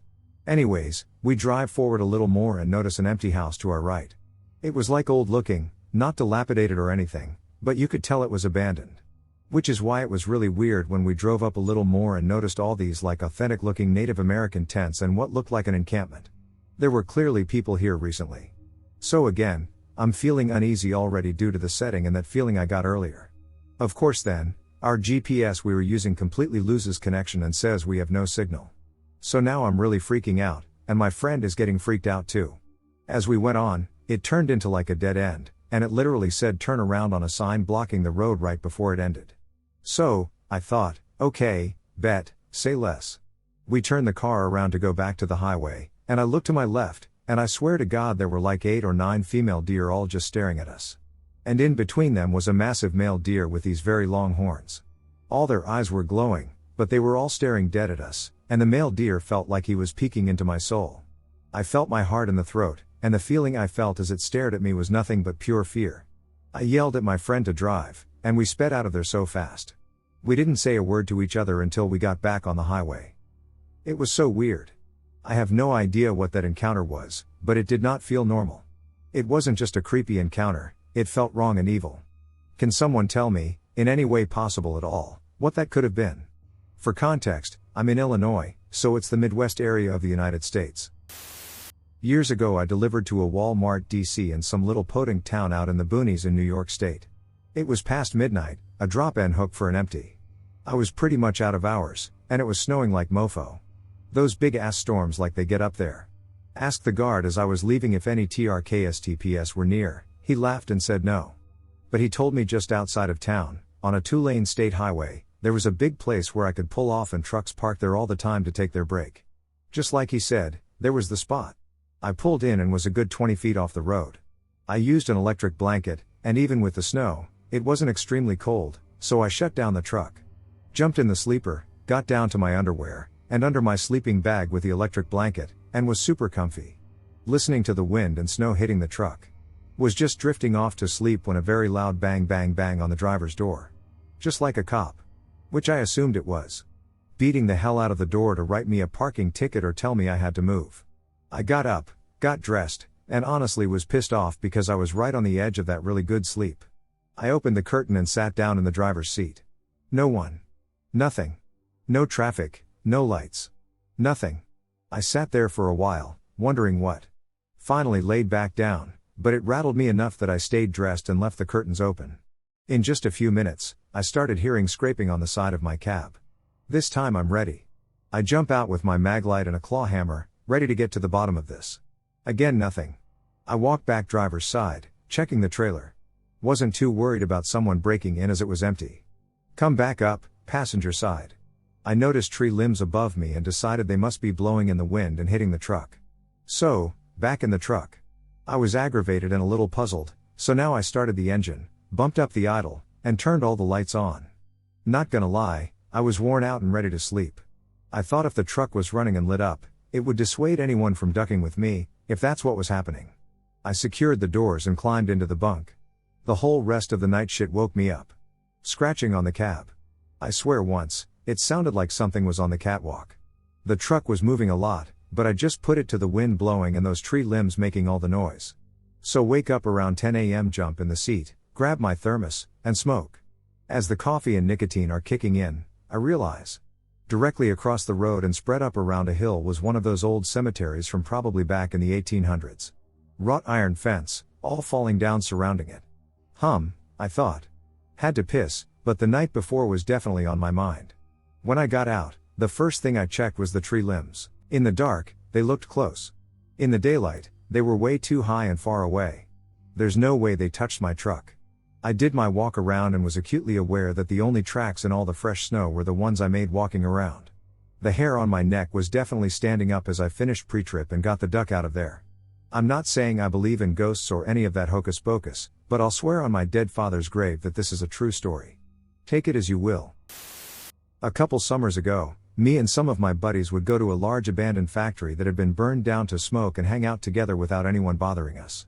The front of the factory was still standing, and we had found an entrance into the front, and we had all been inside multiple times except one of us.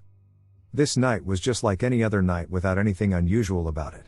Somehow the topic of mystical creatures had come up, and I asked my buddy Jay what skinwalkers were and if he believed in them. He was very shocked and told me not to say it out loud again, to which I said, "What? Skinwalker?" To which I was told, "Dude, shut the duck up." I found it amusing that he and my other buddies Justin and Bobby took something so silly and so serious. I let it go, but my other friend Tristan wanted to poke some more fun at them. "Oh no, look at me," he said before he began to whistle and mockingly say skinwalker a couple times while simultaneously walking into the middle of the factory. This part of the factory was burned down and had no roof or walls, it was just some grass in the middle and bricks around the perimeter. I'm watching Tristan walk into the middle of the factory when he suddenly stops and freezes. I'm still looking at him trying to figure out what he's doing. He then begins to walk back and looks at me and throws his hand in the air while pointing in a circular motion as he mouths some words that I couldn't understand. I said, "What?" And he repeats himself more clearly and says, "Get in the car," which everyone except me frantically did. We took two separate cars to the factory, so I drove Justin and Tristan to where Justin's vehicle was so they could both leave. Justin hops out of my car and sprints to his and starts his car. Tristan opens the back door to get what I believe he told me was his jacket and gets up to go to the passenger's seat of the car, but before he could even take a step, his head darts to the left, and he then jumps in the back seat of the car and screams drive. And they speed off. In this current moment, I'm a little scared but mostly confused about what's going on. I didn't take off very fast because I had to turn my car around to start driving toward the exit. I'm now looking in my rearview mirror at Jay and Bobby, asking them what had happened or if they saw why Tristan was jumping in the backseat. I see Bobby turn his head around in my rearview mirror to look behind us, and shortly after he whips his head back around and screams super loud, "Dude, floor IT," and I do. We all end up rendezvousing at a local market to figure out what had happened. I asked Tristan what had freaked him out so much. This honestly really concerned me because neither one of us was superstitious at all. He told me and the others that he heard something like a twig snapping when he froze and looked toward the front of the building, which only had two staircases on the left and right side and an elevator shaft in the middle. He then explained that he saw a silhouette of a tall, thin person on the highest floor in the middle of the building where the doors would have been and then disappeared. Tristan had never been inside though, so he thought he saw someone standing on the third floor, to which Jay explained that there was no floor there and that it was an empty elevator shaft. We are all shaken up now. I also asked him why he screamed drive at Justin and jumped into the back seat of his car, to which he explained he heard what he thought was someone or something sprinting towards his direction, and that's why he jumped in. I then asked Bobby why he asked me to floor it, to which he said that he saw some long, skinny humanoid-looking thing sprinting at my car on all fours really fast. And that's my story. I think maybe it could have been some homeless person sprinting on all fours at my car, but that doesn't explain Tristan seeing the silhouette of someone standing in an empty elevator shaft. I'm a 23-year-old female, and this happened to me about 3 years ago.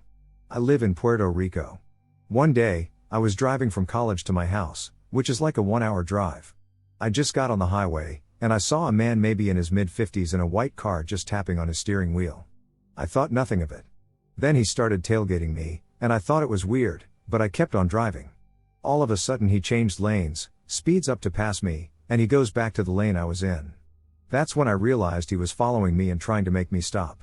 So I passed and ignored him, But he kept doing the same thing. I was scared because I still had a 40-minute drive to my home, and it was the first time this happened to me. So I kept ignoring him until he changed lanes and kept on my side. Then he started gesturing, saying that I rolled my window down. I said, "For what?" And he asked if I could stop because I had a flat tire. I know when a car has a flat tire, and I didn't have one, so I said no. Then he changed his story and said, "I only want your cell number," and I kept saying no. I sped up, and he continued to follow me.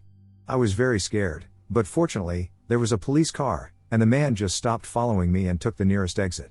When I got home, I told my mom what happened, and she started freaking out. I didn't know why. I was stunned by what she told me next. She said, "I read a news article the other day about a man who ends young women, and he uses that same highway to get his victims to stop because there's something wrong with their car. When they stop, he stops to help, but instead he ends them in the spot." I was surprised and very scared. I don't know if he ever got caught. I looked for news articles but never found one that confirmed he was caught. So creepy man on the highway. Let's never meet again. Back in the mid-80s, we were traveling through Tennessee on our way to visit friends in Texas. Mom was driving, and I, a teenager, was navigating by using a paper map. These were the days before cell phones and GPS. Made it past Nashville on I-40 pretty late at night. We're maybe an hour outside the city. I'm charting our progress old school, pencil and paper. We pass an exit. I marked it. A minute later a summer thunderstorm hit, visibility dropped to nothing, all traffic slows to a crawl, and we decide to pull off at the next possible exit and find a motel to spend the night, cause there's no way we're making significant progress in this storm. Slow, white-knuckle driving ensues. An exit looms up on the right, no signage we can see in the downpour, and we take it. At the top of the exit ramp, we turn right towards a brilliantly lit up gas station. The left turn was onto an overpass crossing I-40, no lights from that side of the interstate. On a dinky little road now. To our right, gas station, which we're rapidly passing. To our left and back behind some trees was what looked like a motel, but you couldn't make out the sign well in the rain. We drove past the gas station before we really realized that the road just ended ahead. The gas station was the only building on this side road. It went from 1.5 lane paved to 1 lane gravel too. We could see a short way ahead, tire track dirt and grass all over the space of maybe 20 yards. Now we were past the gas station. There was only one turnoff from this road. It was on our left. We took it and tried to back up and turn around to get back to the gas station. Unfortunately, the paved slope of that narrow driveway-sized turnoff led steeply down into a huge mud pit. No backing up off of it. Mom put the car into low gear, turned hard, and headed back for the gravel road through the mud. We almost made it out but got mired. Front passenger tire caught on the corner of an exposed concrete storm drain, maybe 3 feet from the road. Out of the car, into the rain and mud. I walked to the gas station. The place was spotless, super bright, and had 2 young men behind the counter. What sounded like one of Elvis' songs was playing on their radio inside. Attendant's first words on seeing us walk in, "Did you get stuck in the mud?" And they said it as a super enthusiastic, way too happy greeting. Like Disney staffers greeting you as you walk into the park for the first time, they are happy to see you. Also, these night shift clerks were dressed in suits that looked about 30 years out of date. This place was kind of creepy. We admitted that we had gotten stuck. I asked if there was a tow truck company we could contact. They pulled out a phone book, again, this was before cell phones or the internet, and started talking to each other. Not a Nashville phone book, some little township. Population couldn't have been more than 100 from the handful of white pages, but the book had dozens of yellow pages of nothing but tow truck companies. Like literally hundreds of tow truck companies for this town too small to appear on the map. Attendants had a friendly debate about whose turn it was to come get a car out of the mud. Decided to skip over the company who was theoretically next because there had been some sort of problem with them last time they were called out for a tow. I made a decision on who to call and let Mom use their phone. More weirdness. Creepiness intensifies. Still storming, though less now. The tow truck arrives maybe 5 minutes later. Brilliant white. Not a speck of dirt or drop of mud on it. I've seen vehicles in a new car lot that were dirtier. 2 young men in the truck are also dressed like they stepped out of the 1950s. Freshly polished patent leather shoes, without a drop of mud on them. Starched white shirts. Paper hats. Bow ties. We hike across the street and next door to the mud pit where our car is stuck. Tow truck guys are horrified. They almost got out of the mud. They say to each other repeatedly. The subtext from their shocked tone is clear. No one must ever escape the mud pit on their own. These people will have to take some sort of action to make sure no one else gets as close as we did to escaping. They tow our car out. Easy peasy. We all go back to the gas station. Tow truck drivers for services. Tow truck drivers let gas station attendants know Mom and I almost made it out of the mud on our own. Attendants are horrified and shocked by this. By now getting huge uncanny valley vibes from all four of these men. And not just them, the whole place is too clean, too brightly lit, and too weirdly out of date. It was a surprisingly good facsimile of a small town rest stop populated by real humans trademark. Almost perfect, in fact. We are definitely in Creepy Town. If these guys were humans, there was something seriously off about them. If they weren't, they almost had their ordinary human act down pat. The tow truck drivers drive off. Attendants turn, all super friendly again, and ask Mom and me if we're going to stay the night in the hotel across the road. They're so excited that we might spend the night here. Talk about how wonderful it is. Mom and I make non-committal noises and return to the car. I tell Mom, we're not staying here tonight. She agrees wholeheartedly. Rain is finally letting up. Drive straight back out onto the interstate. Did not pass go. Did not even go near Creepy Town's motel parking lot. Drive down I-40 to the very next exit. It was maybe 5 miles. Pull off. Spend the night in a kind of crappy, but ordinary, motel. At least it's not the Bates Motel. We joke. The rest of the trip goes well.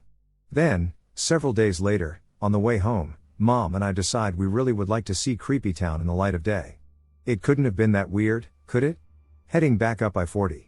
Pass exit where we actually did spend the night on the way down, can see hotel, exit number matches notes I had made on the map, start looking for the next exit. The exit to Creepy Town. Should be about 5 miles along, with an overpass. 5 miles pass. No exit. No overpass. 5 more miles later before we find the next exit off I-40. It's the one I had marked as being right before the storm first hit. In other words, a Creepy Town exit does not exist. Traveled I-40 many times since. Often remarking that hey, there's the exit where that weird storm hit and we went to Creepy Town, and there's the exit where we actually did spend the night. Never found a Creepy Town exit between those 2 points ever again, day or night, rain or shine. A few months ago, at around 2 a.m., my wife and daughter were in the car. My daughter was asleep, but my wife was awake. I'm driving on a rural 4-lane road when I see a black male in the far distance with a safety vest on standing in the middle of the right lane. I was in the left lane, looking towards my way, I'm wondering what in the hell this man is doing, so as I'm approaching, I slow to around 40 miles per hour, paying close attention to what he's doing, and just as I'm about to pass, he looks dead at me and does a suicidal leap right in front of my car, I screamed and slammed on my brakes, but the man was gone.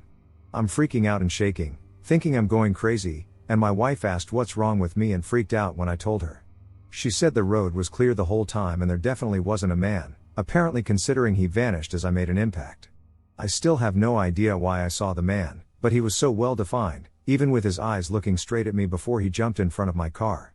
It still freaks me out. This wasn't a road trip, but it's terrifying, so I'll put it here just in case someone is curious. Not my story, it's my dad's. When my mom was pregnant with me, she was really craving something and told my dad to go out and get it. It was around 2 or 3 in the morning, so he stopped at a 24-hour fast food place and got her food there. My dad loved to drive fast and often smoked pot, so he was more comfortable on the back road so he wouldn't get caught. On his way back, he noticed a figure walking along the side of the road. From what he explained, it looked exactly like a man with a black hoodie. The hood was up, so he couldn't see who it was. My dad was a pretty decent guy overall, so he slowed down, and as his car crept towards this figure, he rolled his window down. His initial idea was to offer this person a ride home so they didn't have to walk in the dark. As his car almost stopped, the figure looked at him. The way he explained it was that the man had a face that looked like television static whenever your TV lost signal. And its neck stretched until the head made its way into the car, staring at him inches away. My dad immediately swerved the car over to get away, and he almost ended up wrecking it. He drove home as fast as he could. When I still lived with him, he refused to take me down that road. I begged him, and he still refused. Which is probably the best idea, but I'm curious and I want to know. I am a female, and I live on the west coast of Scotland. If you don't know much about Scotland, I'll tell you it's mostly raining, windy, and mostly cold, especially in the town I live in, as it's right next to the sea. It's easy to travel around the place. There are main roads that connect every town, buses that come and go every hour, and trains too, if they aren't delayed or cancelled due to high winds or floods. When this encounter happened, it was the beginning of December about 2 years ago, so it was raining as always and fairly cold, not so cold that ice was forming but cold enough for you to need to wear a couple of layers, maybe a hat and gloves. Me and my fiancé had taken a drive that day to visit his dad on one of his days off. It's about just shy of 50 miles from where we live, which is not too far in the grand scheme of things. We spend the afternoon catching up on things, asking how people are doing, how our wedding plans are going, etc., and we end up staying for dinner. At that time it was roughly 7 p.m., and we thought, why not? If the roads are quiet, we would be home quicker anyway, no rush. We take our time, finish up dinner, and help clean up. We are in the middle of putting our shoes and coats on when there is a knock on the door, and in comes my fiancé's stepbrother and his young baby to pick up a letter that was sent to the house. We end up sitting back down to chat with him, and I end up with the baby, getting plenty of cuddles and helping with his bedtime feed. It's then roughly 9 p.m. and the stepbrother and baby head home, and we think right we're heading to, when his stepmom comes in from her shift at work. Once again, we are delayed chatting and catching up with her too. It seems to be a thing here where you wait and talk to someone who has just appeared so you don't come across as rude, that and the fact we hadn't seen them in a good couple months. By the time we leave and get out the front door, it's 12:30. We get in the car, and goddammit, the car windows needed to be defrosted. We finally get on the road and make the drive home, everything is going fine, and we are chatting with the music on low in the background. Most of the way back, it is completely pitch black, there are not many lights on the road, nothing but fields and trees around you. There is the odd sheep in a field, and when the car lights hit their eyes, it is one of the creepiest things, especially if you've never seen them before. We are halfway home, we pass through a small village that is a few miles from the next town, and when we get here, I normally text my mom to let her know we are nearly home and to keep an eye out for us so she can unlock the door. We were still staying with my mom at the time, saving and searching for our first home together. I was typing away, and we're just getting towards the next town when suddenly my phone shuts off. My fiancé starts slowing the car down and says, "What in the actual duck is that?" I look up to where he's looking, and there it is. There is a man standing off to the side of the road in the bushes. He's dirty and looks like he has a white bedsheet around him. It is all ripped into pieces and covered in brown muddy patches and what looks like dried blood. Holy shit. Is he hurt? What do we do? I panicked looking at the man and then at my partner, who hasn't taken his eyes off the guy. I don't know, he says. I pick up my phone, ready to call the police or ambulance, whatever is needed if this man needs help, but it still hasn't come back on and is loading. Suddenly the man turns his head towards us, and his eyes looked black, completely soulless. I don't know how else to describe it. My partner thought maybe the man was going to try jumping in front of the car, so he slows down even more and swerves over slightly. The man suddenly snaps his head backwards and screams loudly, so much so that you can hear it through the closed windows from 10+ feet away. It was high-pitched, and my ears felt like they were going to bleed. I put my hands over my ears and looked right at him. He stops screaming, turns on his heels, and runs back into the bushes. My heart was racing, and my partner speeds up, driving right past where the creepy man was standing not but 2 seconds ago. What the duck? What was that guy doing? I screamed, I don't know, but whatever the hell he was doing, we're not stopping. Did you see what he was wearing? Was he covered in blood? Or mud? Or maybe even shite? My partner gripped the steering wheel so hard that his knuckles were white. Somehow we made it back to our town. When we got in the house, my mom said how pale we were. What's wrong with you, couple? You look like you've seen a ghost or something. I blinked a couple of times and took my phone out of my pocket. It was back on with a message from my mom. There was a man on the side of the road. I opened my phone to look at the message from my mom. I'll let you both drive safely. Nice. Dinner sounded great. Aw, the babies are looking enormous now. I'll see you both soon. The thing is, I never hit send on the message I had been typing. I never said anything about dinner. I never sent her the picture of the baby as I usually just show her in person. I was in mid-sentence apologizing for being so late. But all those texts were there? It sounded like me, but I swear I never wrote them. A man? Like Deed? She asked. What? Nah. Do you think we'd be here now if we found a Deed body? It was a guy, he was screaming and wearing a bedsheet looking thing. He looked a mess, like he was covered in blood, mud, and shit. My partner looked at me, and then my mom said, his eyes, man, they were scary. Probably a junkie, she said, you know it's Saturday night, folk have just been paid, and you know tonight most of the dealers pick up most of that crap to sell. She was right, that was a common thing on Saturday nights, plus it was pay weekend for most people. But no, this wasn't a junkie, this was something else. The past few months here, a load of younger teenage boys had been disappearing in the bigger towns, some reappeared completely fine and alive while some tragically didn't. The man we saw didn't look like any of the missing boys, not facially and not the same age either. I've asked others what they think, some still think a junkie, while a few have said a skinwalker. I have no idea what that was, but safe to say we haven't seen that man or anything like that since on that road, and we will never be leaving his dad's house that late ever again.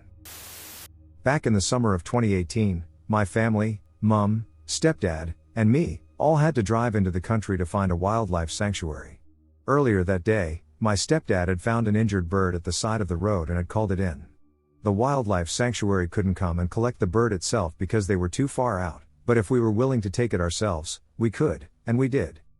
After an hour of driving through various towns, we passed this massive abandoned mental hospital. This building in particular caught my attention due to my lifelong fascination with old buildings, asylums, anything creepy, to be honest. The hospital was tucked around a tight corner and surrounded by trees that somehow were taller than the structure itself. There was a 7-foot stone wall and what I can assume was an iron gate of the same height. Inside the grounds was a sign, which I couldn't properly make out from just driving by, but it definitely said asylum on it. Quickly, I tried to take a photo of it and capture the memory of probably one of the coolest hospitals I've ever seen, but oddly, my camera wouldn't open and kept freezing. My phone was old and glitchy, so I never thought anything of it at the time. On the way home, we went the exact same route as we took going to the sanctuary, so I was on the lookout for this hospital again so that I could hopefully get a photo of it this time. I waited and waited. Finally, I recognized the buildings that were near the hospital. We rounded the corner, and I had my phone out and camera at the ready, but my plans to capture the building were crushed when there was no hospital there. There was no gate, no wall, nothing. It was simple, trees and a few bushes. The whole car was confused because we all had discussed the building and had a long conversation about how it looked and all sorts. So where did it go? When I got home, I immediately tried searching for this hospital, as I knew the town it was located in, but nothing ever came up. Other hospitals do fast. My dad is a terrifyingly fast driver and cannot be stopped. It was winter time. The forest was on both sides of the road, dotted with tall pine trees. Off to the right, I see something zooming towards our Chevy Tahoe. We were going fast, and that thing must have been going as fast or faster.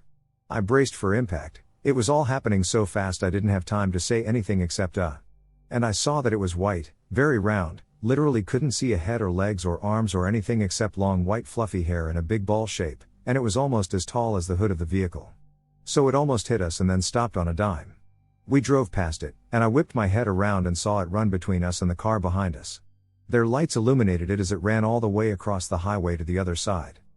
I looked back at my dad, very stunned, and he said, "Did you see that?" And I said, "Yeah." And he said, "Was it white? And fluffy? And round?" And I said, "Yes." We talked about it the rest of the way home, trying to figure out what it might have been. We've asked other people, and they always look at us like we're crazy. It wasn't anything I can think of that I've ever seen, not a goat or sheep or a big dog or a dang polar bear. It wasn't a big snowball. The fur had to have been super thick and long, with zero other defining features. Just a huge white fluffy ball zooming at super high speeds through the woods, conscious enough to come to a full stop to avoid hitting us, then continue its journey across the highway and back into the woods. If you see someone waving you down on a desolate highway, don't stop. I was on an assignment for the Army, making my way up from San Antonio, Texas, to Tacoma, Washington. It was a long drive, and they gave me 6 days to report to my new unit, but I didn't mind. I love road trips. There's nothing like the freedom of exploring the world by yourself. The first day of my journey, I planned to get as much driving in as possible so I could spend a few days in Utah, a sort of mini vacation, you could say. This was January, and the days were short, so maximizing the amount of daylight I had was crucial. I got up extra early that morning, carried the last of my bags to my Corolla, signed out of my old unit, and hit the road at roughly 5 a.m. It was an amazing day. I saw the landscape transform around me as I headed farther west than I had ever been in my life. From the San Antonio metropolitan area to the savannas of the Edwards Plateau to the pancake flat farmland of the Great Plains region, America's breadbasket. Finally, the farms opened up into prairie, and I saw the Welcome to New Mexico vertical bar, the land of enchantment sign. Now I was really in the middle of nowhere. Continuing on US Route 380, I eventually found myself in Roswell. I could have gotten a few more hours of driving in and made it to Albuquerque, but I figured since I was in no rush, I might as well see what Roswell had to offer. Who knows if I will get a chance to visit again. As a fan of strange, dark, and mysterious, I took a self-guided tour of the shops and attractions. The next day, I continued to Albuquerque, then westward on Interstate 40. By the time I reached Gallup and started northbound on US Route 491, I still had 2 hours of driving left before crossing the border into Colorado and another 45 minutes before I would get to Cortez, my planned stop for the night. However, my daylight was already running out, as sunset was at 6 p.m. I got Starbucks and refreshed myself for the final stretch. It was supposed to be easy. Just a straight shot. But looking back on it now, I figured that, had I decided to stop in Albuquerque instead of Roswell the night previous, I would have already been in Colorado by now and possibly be making my way into Utah. I would have saved myself from what was waiting for me on that desolate highway. Route 491 stretched far into the Navajo Nation. On either side of me were endless expanses of prairie bookended by dark indigo mountains on the horizon. To my left, the sky glowed a faint orange-purple, the light slowly dying down like smoldering embers in a fire, until finally plunging the land into darkness. Every now and then, I would see the forlorn headlights of another car passing by, which gave me a bit of relief that I wasn't alone. I also had my road trip playlist on to keep me company, and call me ironic, but Hotel California was playing. After passing the small, lonely town of Newcomb, the next piece of civilization would be Shiprock. However, between the two was a 36-mile stretch of absolute nothingness. An abyss I had to cross. I was not ready for what I was about to witness. After several miles and having not seen another car on the road, I noticed something strange emerge from the horizon. Barely lit by the moonlight, I thought it was a road sign at first. Then, as I came closer, I realized it was a person walking on the shoulder of the road, heading in my direction. I squinted, trying my hardest to focus on the figure. In the darkness, I could tell they were wearing a poncho of some sort, with long, black hair flowing down past their chest. Who could be walking out here, all alone, at night? I thought. Whoever it was, they had no lights, no reflectors, and no strobes of any kind to signal to passing cars that they were there. And they walked on the pavement, dangerously close to oncoming traffic. I pulled to the left a bit, giving them a wide berth. Suddenly, my stereo cut out, as if I had turned it off. The screen went completely dark, and my phone disconnected from Bluetooth. While this was unusual, it certainly did happen from time to time, so I thought nothing of it. As I approached, I saw the person raise their right arm, as if to flag me down and hitch a ride. Oh no, I thought. There's no way that's happening, buddy. As my headlights swept by, I realized it was a man, dressed in a button-up shirt, a wool poncho, jeans, and cowboy boots. His large belt buckle glinted as the lights passed him. But in that split second, I realized with abject shock that not only were his eyes painfully wide open, but they seemed to be tracking me. Somehow, he was able to see me through the glare of my headlights and look me dead in the eyes, not breaking contact until I passed. I was shaken for a bit, but my nerves gradually subsided. My stereo abruptly turned back on, and my music continued playing. I brushed everything off as simply my imagination. The darkness and the shadows playing tricks on my mind. Besides, the man was behind me. I figured he must have been drunk. Indian reservations sadly had high rates of alcoholism. I looked in my rearview mirror. He was gone. I couldn't see him. Maybe he's too far behind me? No, that couldn't be. It must be too dark. Maybe. I drove on, trying to figure out what had just happened, but at the same time, forcing myself not to think about it. Just when I thought I had moved on, I saw another shape in the distance. Getting closer, I realized it was another figure. Another person walking alone at night? There's no way. They walked along the shoulder of the road, swaying back and forth. Slowly, I could make out that this person was also wearing a poncho. Then I saw what looked like long, black hair, reaching down past the chest. No. There's no way. It was the man. The same man. But how? The man raised his arm again, trying to flag me down. What did this guy want? I kept up my pace, with no intention of stopping for any reason. Just like last time, my stereo turned off again. Suddenly, the man leapt out onto the road, arms waving frantically. I swerved into the left lane, narrowly avoiding him. In my headlights, I noticed he had the same wide-eyed look, his gaze locked onto mine. I also saw that his clothes did not look as they did in the first encounter. Once, they were clean, if not well worn, but now they were soiled and tattered, rags barely hanging onto his withered frame. His hair was wild and unkempt, with clods of dried dirt stuck in the locks. But his eyes remained the same. My heart nearly burst through my chest at the sudden shock. Hyperventilating, I slowed down and glanced into the rearview mirror to make sure he was all right. Nothing could have prepared me for what I was about to see. The man was running. He was sprinting towards me. I centered the wheel and accelerated, hoping to get as much distance from him as possible. But as I continued to speed up, so did he. Faster and faster I drove, but every time I looked in the mirror, I would still see him right behind me, perfectly keeping pace, his body tinted red by my tail lights. I could feel my temples throbbing and my hands getting slick with sweat on the steering wheel. I was sick to my stomach. There's no way. I looked forward, hoping to see a faint glimmer of light from the town ahead. But I was still too far away. I looked back at the rearview mirror. The man was gone. I should have been relieved, but I knew better. Where did he go? I looked around, hoping to regain a visual of him. I couldn't see anything. Taking a deep breath, I refocused on the road but kept my guard up. Just keep driving, I told myself. There were only a few more miles to cover. Out of the corner of my right eye, I saw something. Another shape. It wasn't the man, at least, I didn't think so.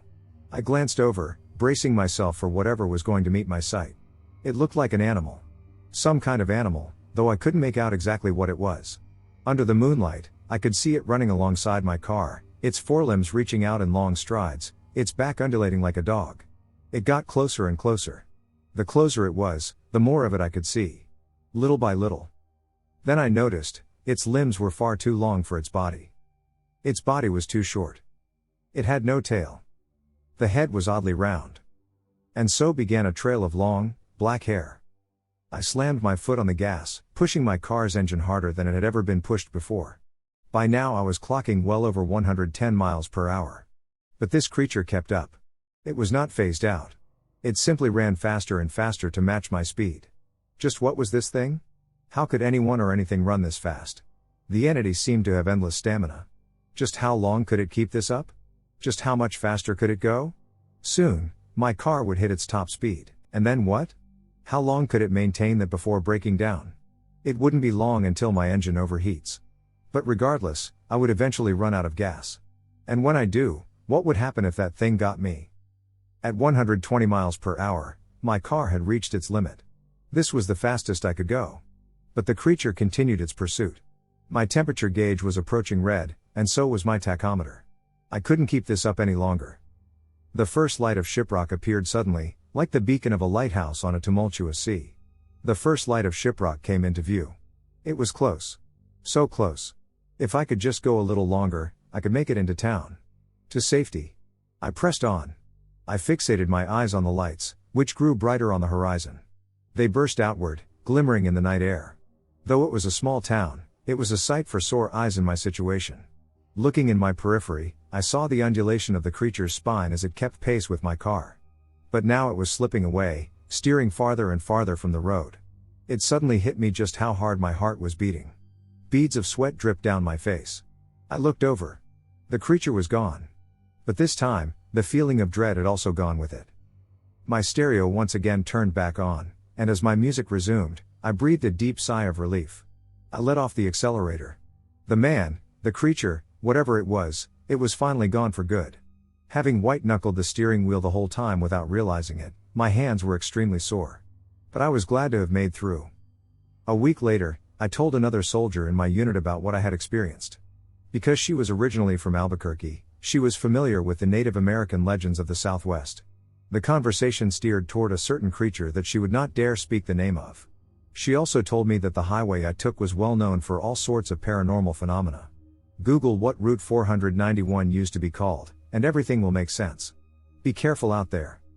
Thought was triumphant at the ceremony where Route 666, known for decades as the Devil's Highway, was renamed Route 491. A name change never meant so much. The number of accidents clearly decreased. Reports of strange events stopped coming in. I work for a premium off-road lighting company, so we work in the deserts at night a lot, usually with trophy truck and Ultra 4 race teams. Last year I was coming home from King of the Hammers, and it was about 4:30 a.m., and I was on a state highway through the desert in southern New Mexico. If you've never driven it, you're basically as far away from anything in the desert as you can possibly be. Impossibly straight one-lane highways that stretch from hundreds of miles. I was awake and alert even though it was so late, and I was totally alone on the road and had been for hours.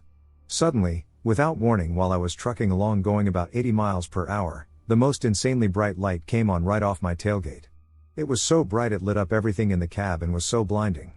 I thought one of our race teams had snuck up behind me or something and turned on their light bars to screw with me. I drive a wrapped and branded, distinct show truck, so it happens a lot.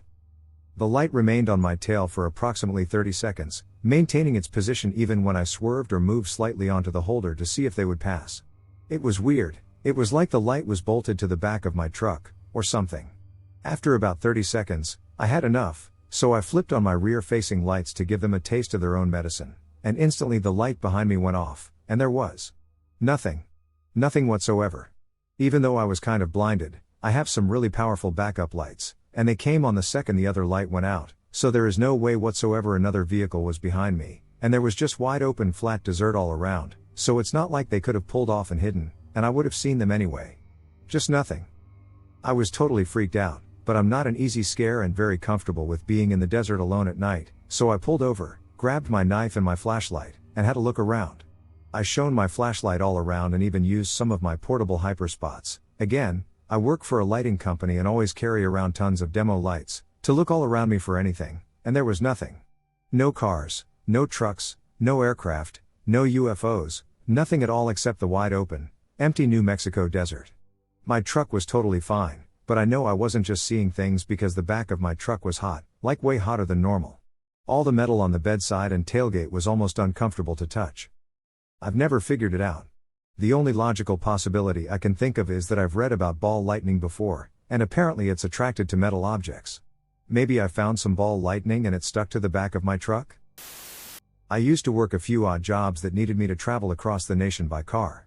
One was hauling horses, for which I would drive the truck from barns to shows or the other way around, and the other involved becoming a rock band's road crew. I was quite young. 16 to 20 years old. To give you some perspective, I'm a short, athletic woman. We have plenty of rest areas and petrol stations along the main thoroughfares, so we're not the strange ones. I also had a red mohawk and was tattooed, which helped me stand out more. I can recall a few strange things that happened. However, let me first state that the Navajo Nation is, in fact, incredibly eerie. I never intended to plan it that way, but that's how it usually worked out. I always drove through at night. Northern Utah is another eerie location. The hills are completely covered in ice. Well, let's start with story 1. My route was Galveston, Texas, to New Orleans, Louisiana, by car. The vibe was already strange because Galveston had just been ravaged by a hurricane and a strange serial killer was going around the city. I became really fatigued as soon as I crossed the border from Texas to Los Angeles. It was almost 3 in the morning. Every gas station I attempted to find to stop, rest, and refuel was closed. Gave up, parked in the far corner of the lot, killed my car, a convertible Jeep at the time, and reclined my seat to go to sleep. The next one was shut down. Everything appeared to be silent. I parked far enough away from the station that the few lights that were on all the time couldn't actually bother my eyes. I was startled awake. Even though I was dreaming, I felt compelled to wake up. At once I noticed someone slowly approaching my car, dressed in tatters, wielding a knife, and covered in muck. He was walking forward, maybe 5 feet away. My adrenaline started pumping, and I turned on the automobile. I was backing up when he let out a roar that sounded like it came from his gut. He then charges towards the automobile. He's clutching at the car, and I hardly notice him. He was covered in sores, and the knife was completely rusty, as I could tell from the headlights. I left quickly and didn't sleep again till I got to New Orleans. Frightened me greatly. I never slept in my car again. I was terrified that he might have been observing me while I slept for an unknown amount of time. He could have easily gotten inside my car because it was a convertible, too. For years, I've also had nightmares about waking up to see some crazed guy advancing on me while brandishing a knife. My second tale involves transporting horses from Kansas to Tucson, Arizona. Operating a dually Ford truck while towing a 3-horse compact trailer. Around 2 in the morning, the passenger side rear inner tire bursts out near Gallup. I halted my vehicle and evaluated the circumstances. Given the trailer/dual truck scenario, there was absolutely no chance that I could change the tire on my own. In addition, I'm weak and exhausted. I so attempt to locate a temporary boarding facility for the horses by calling a tow business. Easter Sunday morning arrives. Really, nobody is available. Yes, I'm ancient, this is before smartphones. I'm contacting two companies after two companies while looking through the yellow pages. At last, I locate a Native American tow firm that not only has a truck to come get the trailer but also a ranch where the horses are boarded. Was a blessing in disguise. However, the man who owned the business and his spouse warned me not to leave my truck for the 2 hours it would take them to get there. They said this with such conviction that I started to feel genuinely afraid. They instructed me to keep the doors locked and not to open them for anyone. I couldn't figure out who may actually be a threat because nobody was actually on the road. However, I ignored them, locked my doors, and bided my time. I could not stop hearing this strange scratching sound coming from the truck's rear panel window. As though someone was attempting to open the little window behind them. The vehicle would sway a few times, and I assumed that the horses were the cause. It was completely dark outside. No wind. A few footsteps sounded, but I dismissed them as the wind or my imagination. I was immobile, terrified out there by myself. The friendly couple with the other truck for hauling the ponies and the tow truck eventually arrive. They take me from my cabin to their tow truck's cabin right away. Please tell me not to open the door or move under any circumstances. The man quickly puts my truck on the tow bed, and the woman handles the horses. The couple moves quickly together. The man puts my truck off at his cousin's local business, whom he claims will take care of the flat on Monday, and they drive me to their property. To cut a long story short, this amazing pair fixes my truck tire and takes care of me and the horses. Monday afternoon, as I'm getting ready to depart, I see on the local news that a woman who was killed on Sunday night while driving along the same section of highway had a flat tire. She seems to have been slain as she was out changing a tire.